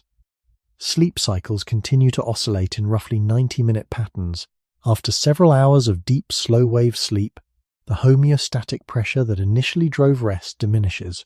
In ancestral environments, where darkness extended well beyond that point, a calm interval of wakefulness could unfold without consequence. In modern settings, where total sleep opportunity is compressed, the same awakening is perceived as disruption. The physiological mechanisms have not fundamentally changed. Melatonin secretion still rises in the evening and gradually declines toward morning. Core body temperature still reaches a nadir during the night before climbing again. Cortisol still increases before dawn to prepare the body for activity. These oscillations can produce windows of lighter sleep in the middle hours. What differs now is the interpretive layer imposed by fixed schedules and productivity demands. When awakening threatens to reduce total sleep below culturally prescribed norms, anxiety may amplify the state of alertness. The sympathetic nervous system activates, heart rate increases slightly, and returning to sleep becomes more difficult. This feedback loop is psychological and environmental rather than evolutionary. From the perspective of our species' roughly 200,000-year history, consolidated 8-hour sleep is a recent cultural standard. For most of that time, darkness was abundant and not tightly bounded by alarms or early commuting. In that context, waking between sleep segments would not necessarily reduce total restorative time. A second segment could follow naturally. Modern insomnia often reflects a mismatch between ancient biology and contemporary structure. This does not mean all sleep disorders are expressions of ancestral patterns. Many have complex causes, yet epidemiological studies show that brief nocturnal awakenings are common even among individuals who report overall good sleep. The difference lies in perception and environment. In a compressed night shaped by electric light and early obligations, the middle waking interval becomes costly. In a long, unlit night, it could be neutral or integrated into the rhythm of rest. The body has not had sufficient evolutionary time to redesign its internal clock to match industrial timetables. Natural selection operates across millennia, not centuries. The persistence of spontaneous awakenings suggests continuity with a past in which phase sleep carried little penalty. When viewed through this longer lens, modern nighttime wakefulness may represent not failure, but friction. Friction between a nervous system shaped in open darkness and a world illuminated and scheduled in ways unprecedented for most of human existence. Clinical definitions of insomnia often emphasize difficulty initiating sleep, maintaining sleep, or returning to sleep after awakening. These criteria are valuable for identifying distress and impairment. Yet when examined through an evolutionary lens, the boundary between disorder and variation becomes less rigid. Human sleep has always included brief arousals. Polysomnographic recordings show that even individuals who believe they sleep continuously experience multiple micro-awakenings each night, often lasting only seconds. These are typically forgotten by morning. The brain cycles upward from deeper stages toward lighter ones several times across the night. In ancestral environments, where darkness remained long and unstructured by clocks, such arousals would pass without interpretation. Today, the same physiological event may trigger cognitive evaluation. The presence of visible time on a bedside clock or a phone screen introduces measurement into what was once a fluid interval. When someone wakes at 3:17 a.m., the precise knowledge of elapsed hours reframes the experience. The mind calculates deficit rather than observing rhythm. This shift in interpretation can amplify wakefulness. Cognitive models of insomnia suggest that worry about sleep increases cortical activation, making it harder to return to rest. The biological awakening, which might have been brief, becomes extended through rumination. From the standpoint of Homo sapiens' 200,000-year history, this interaction between cognition and timekeeping is recent. For most generations, waking in the middle of the night did not carry numerical awareness of lost minutes. It unfolded within darkness without immediate social penalty. Environmental cues reinforced calmness. No bright screens stimulated the retina. No alarm signaled imminent obligation. The nervous system, still within a nocturnal hormonal environment, could re-enter sleep with relative ease. The modern environment adds layers of stimulation. Even dim artificial light can suppress melatonin if exposure is prolonged. Checking a device introduces blue wavelengths that signal daytime to the brain. Noise pollution and indoor temperature regulation can further alter the sensory landscape. These factors interact with the ancient architecture of sleep cycles, sometimes exaggerating their boundaries. The result is not necessarily a new biological flaw, but a mismatch between inherited rhythms and contemporary stimuli. It is important to acknowledge that chronic insomnia can involve complex neurobiological and psychological factors requiring care. Yet the widespread prevalence of middle-of-the-night awakening suggests that segmentation remains latent in the human system. Epidemiological studies indicate that a significant proportion of adults report waking during the night at least occasionally. In earlier centuries, this might have aligned with a recognized second sleep. In the present, it is often labeled as maintenance insomnia. The shift in terminology reflects cultural framing rather than a documented evolutionary transition. When sleep is compressed into a narrow window between late bedtimes and early alarms, the natural rise and fall of alertness becomes more visible and more costly. In this compressed frame, the body's residual tendency toward phased rest can appear as dysfunction. Viewed across the full arc of human history, however, Nighttime waking may represent continuity rather than deviation. If we place modern nighttime wakefulness against the full evolutionary timeline of our species, its meaning begins to shift. For roughly 200,000 years, Homo sapiens lived without exposure to stable, bright illumination after sunset. Nights were long, acoustically alive, and thermally variable. Within that environment, the brain evolved to cycle through stages of deep and light sleep without the expectation of uninterrupted duration. The oscillation itself was the norm. What we now call sleep maintenance was simply part of the architecture. When darkness exceeded the minimum requirement for physiological restoration, waking between segments did not necessarily reduce total sleep. A second period of rest could follow naturally before dawn. In the modern world, this biological rhythm operates within a compressed container. Bedtimes are delayed by electric light, digital media, and social activity. Wake times are fixed by work, school, and synchronized transport. The window for sleep narrows, often to 7 hours or less. Within that narrowed span, a spontaneous awakening after 4 or 5 hours consumes a significant portion of available rest. The same physiological event that once occurred within abundance now unfolds within scarcity. This difference alters perception. The awakening is no longer neutral, it becomes costly. Over time, repeated association between waking and anxiety can condition heightened arousal. The brain, anticipating disruption, may increase vigilance in subsequent nights. Yet the underlying cycles remain those inherited from earlier generations. The circadian clock still signals a trough of body temperature in the middle of the night and a gradual rise toward morning. REM sleep still increases in later cycles, making awakenings more likely closer to dawn. These internal patterns are continuous with our evolutionary past. From a demographic perspective, the persistence of middle-of-the-night awakenings across cultures suggests stability rather than novelty. Even in societies with minimal artificial light, individuals report waking briefly. The difference lies in duration and interpretation. Without bright screens, rigid alarms, or strong cognitive pressure, returning to sleep may occur more easily. The modern environment magnifies the boundary between phases. Over the long arc of human existence, natural selection did not eliminate this segmentation because it did not pose a consistent survival threat. On the contrary, within small groups living in darkness, distributed alertness may have conferred subtle advantages. When viewed through this lens, contemporary experiences of nighttime wakefulness may represent friction between an ancient system and a recent structure. The nervous system, shaped under open skies, still cycles through its inherited rhythms, while the industrial world demands consolidation and efficiency. This tension does not invalidate the reality of distress for those struggling with sleep, but it reframes the origin of some awakenings. They may not signal defect, but continuity. The body that wakes at 3 a.m. may be echoing a pattern that once fit seamlessly within long, firelit nights.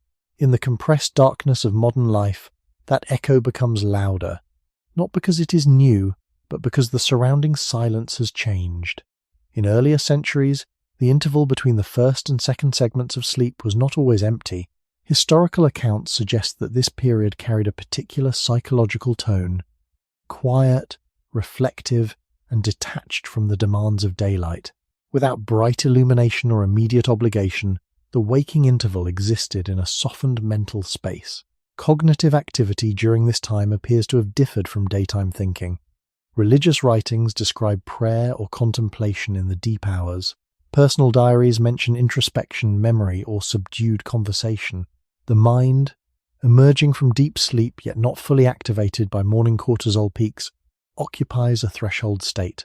Modern sleep science recognizes that awakenings following REM-rich cycles can be accompanied by vivid dream recall and emotional sensitivity. In ancestral contexts where nights were long and unhurried, this state may have been integrated rather than resisted. The psychological dimension of phased sleep aligns with the biological architecture described earlier. During the first portion of the night, slow-wave sleep dominates, consolidating physical recovery. As the night progresses, REM periods lengthen. Waking after such cycles may bring heightened imagery or associative thought.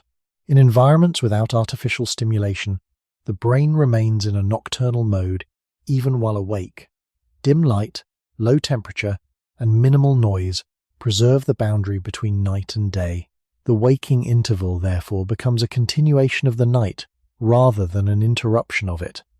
Over roughly 200,000 years of Homo sapiens' existence, the human mind evolved within such layered nights. Cognitive flexibility during these hours may have supported memory integration, emotional processing, or social bonding. Around a hearth, individuals who stirred might share subdued conversation, recount dreams, or simply observe the fading embers. These moments would leave little archaeological trace, yet they align with both historical testimony and neurophysiological plausibility. When electric light compressed night into a shorter, brighter span, this mental space diminished. The middle waking interval, once embedded within extended darkness, lost its context. Instead of quiet reflection, it often encounters illuminated clocks or screens. The cognitive tone shifts from introspection to calculation. Over time, cultural narratives replaced acceptance with concern, yet the brain's capacity for this threshold state remains. REM sleep still occupies greater proportion in the latter half of the night. Awakenings following REM are often accompanied by vivid mental content. In a long, unstructured night, this content could be contemplated before returning to rest. In a compressed modern night, it may be dismissed or interpreted as disturbance. The psychological character of segmented sleep therefore reflects the interplay between environment and neurobiology. It is not merely a mechanical division of hours, but a layered mental experience shaped by darkness and gradual transition. When viewed across the evolutionary span of our species, this quiet interval appears less like an anomaly and more like a natural extension of the human mind, moving between deep sleep and dawn. The mental atmosphere of the middle night is shaped not only by biology, but by the absence of external demand. In pre-industrial environments, waking between sleep segments did not immediately summon responsibility. There were no messages waiting, no artificial light urging productivity, no precise time displayed in glowing digits. Darkness itself created a psychological boundary. The brain, partially aroused from sleep, remained under the influence of melatonin and low core body temperature. This biochemical context supports a state that is neither fully alert nor fully dreaming. Contemporary neuroscience sometimes describes such moments as hypnopompic or hypnagogic transitions, where imagery and associative thought blend with waking awareness. In a long night governed by natural cycles, this threshold state could unfold gently. Emotional tone during these intervals may have been distinct. REM sleep, which becomes more frequent in the latter half of the night, is associated with processing emotional memory and integrating experiences. Waking after REM can heighten sensitivity and introspection. In a firelit camp or a dim agrarian household, such awakenings would occur within a quiet social field. A few whispered words, the subtle shifting of bodies, or the faint crackle of embers might accompany the experience. The absence of bright stimuli would allow the mind to linger in reflective mode before returning to sleep. Over roughly 200,000 years of Homo sapiens evolution, this mental landscape repeated nightly. The human brain developed within nights that contained these liminal spaces. They may have supported storytelling traditions, dream sharing, or subtle social bonding. Even if not used deliberately, the interval offered cognitive space unconstrained by immediate tasks. With the advent of electric light and rigid schedules, this mental territory contracted. When waking occurs in a modern bedroom illuminated by device screens or streetlight leakage, the biochemical environment shifts more quickly toward daytime activation. Checking a phone introduces blue wavelengths that suppress melatonin and stimulate cortical alertness. The reflective state narrows, replaced by evaluative thinking about time and obligation. Cultural narratives further shape perception. If uninterrupted sleep is defined as optimal, waking becomes a deviation rather than a transition. Yet the underlying neurophysiology has not been redesigned in the few centuries since artificial lighting became widespread. REM cycles still lengthen toward morning. Body temperature still rises gradually before dawn. The brain still moves through transitional states when crossing between sleep and wake. The difference lies in context. In ancestral darkness, the threshold state was embedded within a long arc of night, buffered from urgency. In the modern world, it collides with compressed schedules and illuminated awareness. This contrast suggests that the psychological character of segmented sleep once aligned smoothly with environmental conditions, the mind's quiet wandering in the middle hours may not be a modern anomaly, but a remnant of a structure that shaped human cognition across evolutionary time. When we consider the middle interval of the night across the full span of human history, it becomes less an interruption and more a distinct psychological environment. For nearly 200,000 years, Homo sapiens experienced darkness as an extended condition rather than a brief pause between illuminated days. Within that condition, the mind moved through gradients rather than abrupt switches. The first portion of sleep often carried the weight of physical restoration, dominated by deep, slow-wave activity. As the night advanced and REM periods lengthened, awakenings became more likely. These awakenings occurred within a hormonal and sensory landscape still anchored in night. Melatonin levels remained elevated, body temperature low, and external light minimal. The cognitive tone of such moments would naturally differ from daytime thought. Modern neuroscience observes that REM-associated awakenings can enhance emotional processing and associative thinking.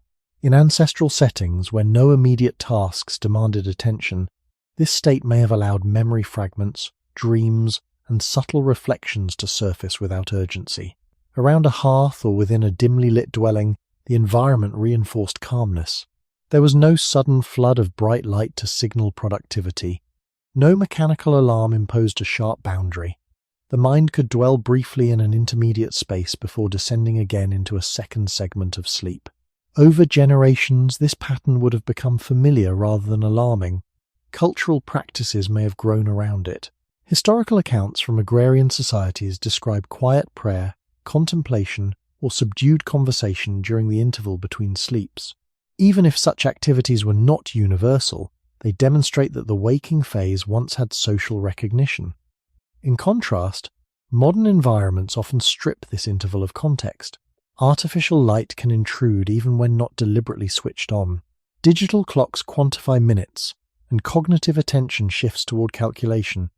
The brain, still carrying its ancient architecture, meets a landscape that encourages rapid transition to full alertness. This mismatch alters the subjective experience. What once unfolded as a gentle threshold now feels like a rupture, yet the biological mechanisms remain continuous with the past. REM cycles still cluster in the latter half of the night. Cortisol still begins its ascent before dawn. The nervous system still oscillates between deeper and lighter states. The compression of night in industrial societies has narrowed the space in which the middle interval can exist without conflict. Over roughly 200,000 years of evolution, the human mind adapted to nights that contain these layered moments. The psychological dimension of three-phase sleep may therefore represent more than mechanical timing. It may reflect a long-standing rhythm of cognition shaped by darkness and gradual transition. In recognizing this, the middle waking interval can be viewed not solely as disturbance, but as an echo of a mental environment that once fit seamlessly within the structure of human life under natural night skies. In recent decades, researchers have studied small-scale societies that live with minimal exposure to artificial light, seeking insight into how human sleep unfolds under conditions closer to those that shaped our species. These communities, including groups in parts of Africa and South America, do not replicate Paleolithic life exactly, yet they share important features with the environments in which Homo sapiens evolved.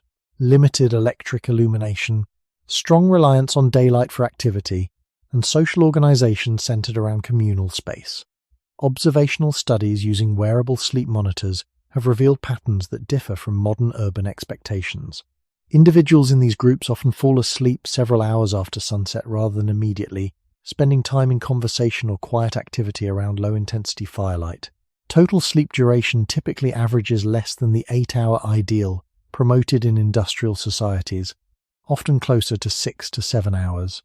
Importantly, sleep is not always strictly consolidated.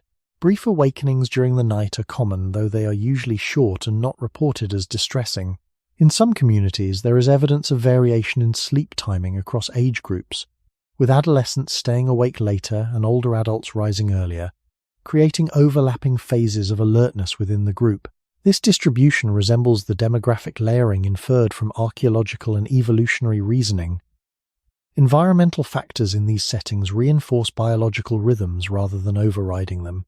Light exposure remains closely tied to sunrise and sunset. Firelight, when present, provides limited intensity and does not significantly suppress melatonin compared to electric lighting. Temperature fluctuations are more pronounced than in climate-controlled urban homes. Nights cool gradually, reaching lower temperatures before dawn. Such cooling aligns with the natural decline in core body temperature that facilitates sleep onset and deep early night rest. As the night progresses and temperature begins to rise slightly before sunrise, lighter sleep and brief awakenings become more likely. Researchers have noted that individuals in these communities rarely describe waking during the night as a problem. Without visible clocks or rigid early alarms, the interval carries less psychological weight. Although most sleep in these groups is biphasic rather than clearly divided into 3 equal segments, the presence of spontaneous nocturnal awakenings supports the argument that consolidated, uninterrupted sleep is not the only natural pattern. Over roughly 200,000 years of Homo sapiens evolution, nights would have resembled these minimally illuminated contexts far more than modern urban bedrooms. The persistence of fragmented yet functional sleep in contemporary small-scale societies suggests continuity rather than novelty. These findings do not prove that all ancient humans slept in exactly 3 phases, yet they demonstrate that human biology readily accommodates segmented rest when environmental conditions allow it. In settings where darkness remains dominant and schedules are flexible, sleep cycles express themselves without the compression imposed by industrial time. The observations from these communities provide living evidence that the architecture of phased sleep still resides within the human nervous system, waiting for conditions that resemble the long nights under which it first evolved. Field studies among contemporary small-scale societies offer a rare opportunity to observe sleep patterns in environments where electric lighting is minimal or absent. While these communities are not living fossils and exist within modern geopolitical realities, their daily exposure to natural light-dark cycles provides insight into how human sleep operates when freed from industrial compression. Researchers studying groups such as the Hadza in Tanzania, the San in Namibia, and the Tsimane in Bolivia have used actigraphy and direct observation to measure sleep timing, duration, and fragmentation. Across these populations, a consistent pattern emerges. Sleep onset typically occurs several hours after sunset, rather than immediately at dusk. Even without electric lighting, evening social interaction around low-intensity firelight extends wakefulness. Yet once individuals lie down, the depth of early night sleep resembles that recorded in industrial societies. The difference appears in the structure of the night as a whole. Nocturnal awakenings are common, though often brief. People may wake for a few minutes, adjust position, respond to environmental sounds, or tend to small tasks, then return to rest without prolonged difficulty. Total sleep time averages around 6 to 7 hours, somewhat shorter than the recommended 8 hours in many industrial countries. However, participants in these studies rarely report chronic insomnia or distress about nighttime waking. Their sleep efficiency, measured as the proportion of time in bed spent asleep, remains relatively high despite fragmentation. Environmental conditions play a significant role. Light exposure follows the sun closely, with minimal blue-rich illumination after dark. Temperature drops during the night, sometimes reaching levels lower than those maintained in climate-controlled homes. This cooling aligns with a natural circadian decline in core body temperature that promotes deep sleep early in the night. Toward dawn, as temperatures begin to rise slightly, lighter sleep and brief awakenings become more frequent. Age variation within these groups further distributes alertness. Adolescents often remain awake later, while older adults tend to rise earlier. Infants and young children contribute additional fragmentation. This mosaic resembles the demographic layering described in evolutionary reasoning. Importantly, none of these communities enforce strict 8-hour consolidated sleep as an ideal. Sleep is integrated into daily life without strong cultural emphasis on uninterrupted duration. Over roughly 200,000 years of Homo sapiens history, conditions resembling these minimally illuminated environments would have been the norm. The persistence of brief awakenings and flexible timing in such contexts suggests that segmented sleep remains a natural capacity of the human system. Although most recorded patterns are biphasic rather than clearly triphasic, the presence of spontaneous middle-of-the-night waking without distress supports the broader argument that consolidated, unbroken sleep is not the only biologically coherent model. These field observations demonstrate that when artificial light and rigid scheduling are reduced, human sleep expresses its inherent variability without necessarily compromising health or function. When interpreting sleep patterns in contemporary small-scale societies, caution is necessary. These communities do not live exactly as Paleolithic humans did, and their environments have been influenced by modern contact, trade, and medicine. Yet, certain structural features of their nights remain closer to the conditions under which Homo sapiens evolved than those found in industrial cities. Light exposure remains strongly synchronized with sunrise and sunset. Artificial illumination, when present, is minimal and low intensity. Evening activities unfold under firelight or dim lamps, rather than bright electric bulbs. In these contexts, sleep timing tends to follow environmental cues rather than rigid clocks. Research using actigraphy has shown that individuals in such groups often experience short nocturnal awakenings without extended rumination. These awakenings are typically brief and not interpreted as pathological. The absence of visible timekeeping devices reduces cognitive calculation during the night. Without knowing whether it is 1 or 3, 0 inches the morning, the mind is less likely to convert waking into anxiety. Environmental temperature also plays a role. In many of these communities, nighttime cooling aligns with the circadian trough in core body temperature, supporting deeper sleep earlier in the night. As temperatures rise toward dawn, lighter sleep becomes more common. This thermal pattern mirrors the evolutionary environment in which human sleep architecture developed over approximately 200,000 years. Age-related variation persists as well. Adolescents often remain awake longer after sunset. Elders wake earlier, and children stir intermittently. This demographic layering distributes alertness across the group.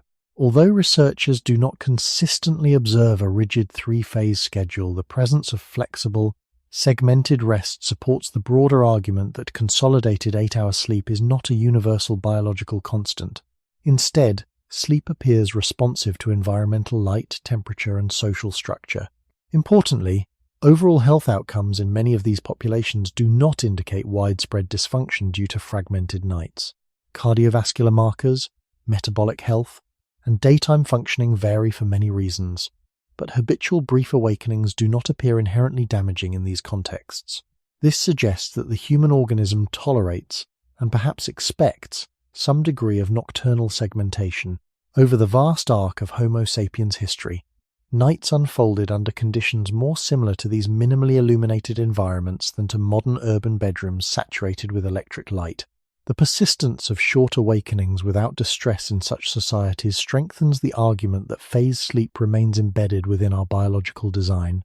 While it may not always manifest as 3 clearly separated blocks, the capacity for segmentation continues to surface when artificial compression is reduced. In observing these living examples, we glimpse a continuity between present physiology and ancestral night. The evidence does not romanticize fragmentation, nor does it dismiss genuine sleep disorders. Instead, it situates human sleep within a broader ecological and evolutionary framework, where variability is expected and consolidation is one possible expression among several shaped by context. When we step back across the full arc of human history, the modern night appears as an exception rather than a baseline. For approximately 200,000 years, Homo sapiens lived within cycles of light and darkness that were neither compressed nor artificially extended. Fire offered warmth and limited visibility, but it did not overpower the signals of night. Communities slept in proximity, their rest shaped by age variation, environmental temperature, and the oscillating structure of mammalian sleep cycles. Archaeological evidence suggests shared spaces centered on hearths. Historical documents describe first and second sleep. Field research among minimally illuminated societies reveals flexible patterns with brief awakenings that carry little distress. These strands converge toward a consistent theme. Human sleep has long been layered rather than perfectly consolidated. The idea that healthy rest must occur as a seamless 8-hour block belongs largely to the industrial era. Electric light, fixed work schedules, and mechanical timekeeping reshaped the boundaries of darkness. As bedtime shifted later and wake time remained fixed, the available window for sleep narrowed. Within that compressed frame, spontaneous awakenings began to feel costly. Cultural narratives redefined them as disruptions rather than transitions. Yet the biological architecture remained continuous with the past. Circadian rhythms still respond primarily to light exposure. Core body temperature still declines and rises in predictable phases. REM cycles still lengthen toward morning, increasing the likelihood of waking in later hours. These mechanisms did not evolve in the few centuries since widespread electrification. They are products of far deeper time. If our species spent the vast majority of its existence in environments that allowed phase sleep to unfold without penalty, then modern expectations represent a relatively recent adaptation. This does not mean that consolidated sleep is unnatural or harmful. Many individuals thrive within it. Rather, it suggests that the human nervous system retains flexibility that is sometimes at odds with contemporary structure. Over evolutionary time, variability was tolerated and perhaps advantageous. A waking interval in the middle of a long, unlit night did not threaten survival. It fit within a broader rhythm shared by the group. In recognizing this continuity, a different perspective emerges. Night need not be measured solely by efficiency. It can be understood as a dynamic field shaped by biology and environment. The persistence of segmented tendencies in modern physiology hints at an older pattern beneath our schedules. When we ask why humans slept in 3 phases for 200,000 years, the answer does not lie in a single mechanism.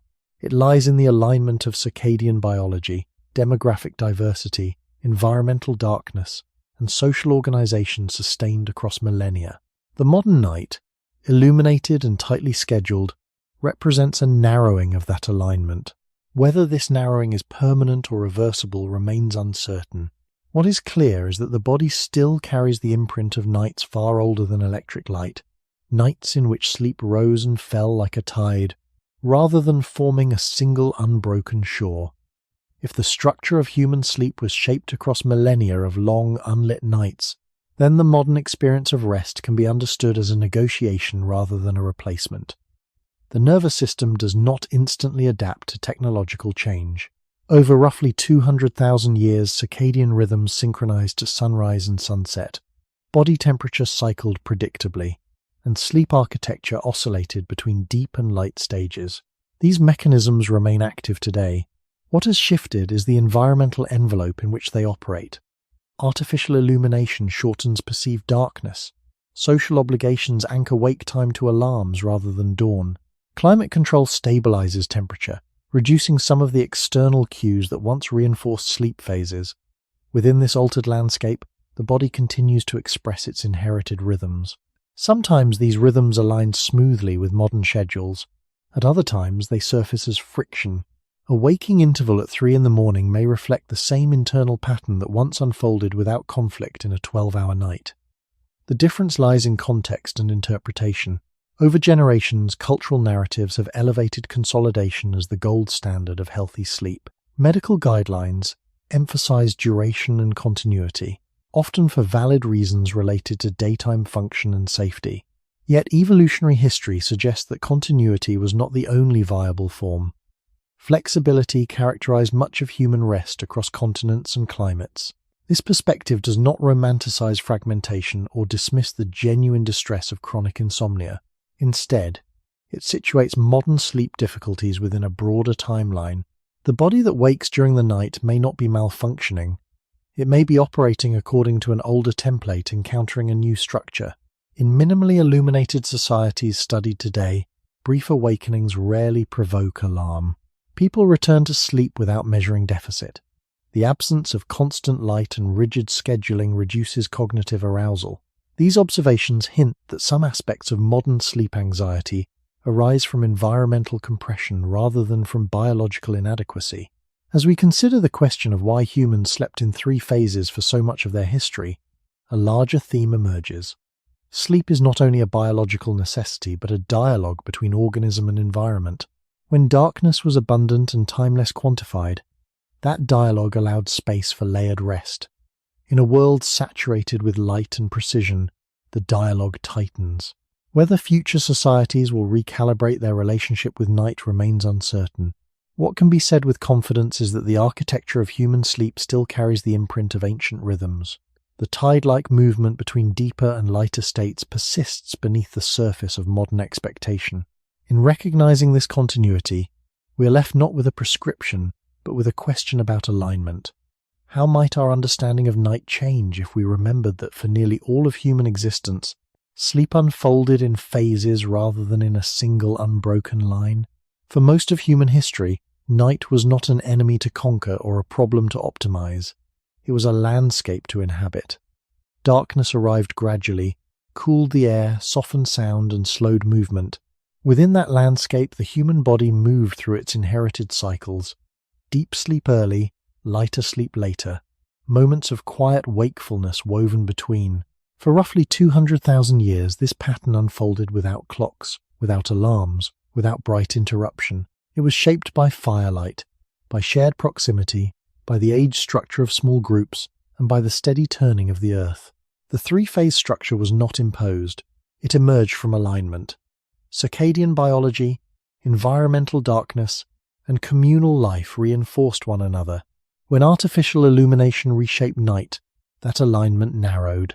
Darkness became optional. Evening stretched later. Morning remained fixed. In this compressed interval, the body's natural oscillations did not vanish. They became inconvenient. Waking in the middle of the night, once neutral, now feels costly. The ancient rhythm persists beneath modern expectation, but it has less room to unfold. Across the long arc of evolution, sleep was flexible. It adjusted to climate, latitude, season, and social context.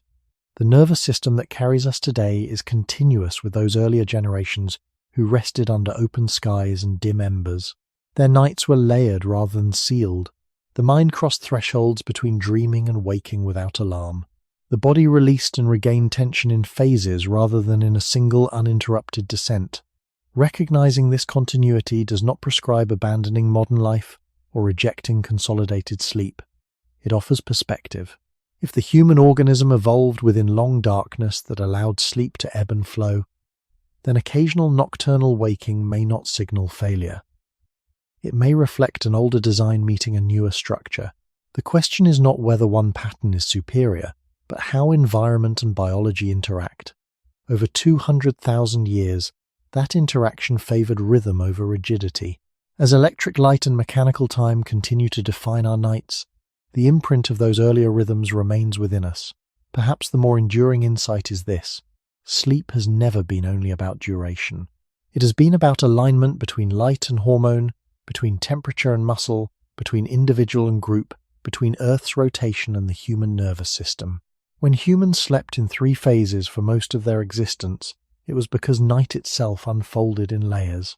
If our nights have changed, yet our biology has not changed as quickly, what would it mean to listen more carefully to the rhythms still moving beneath the surface of modern time?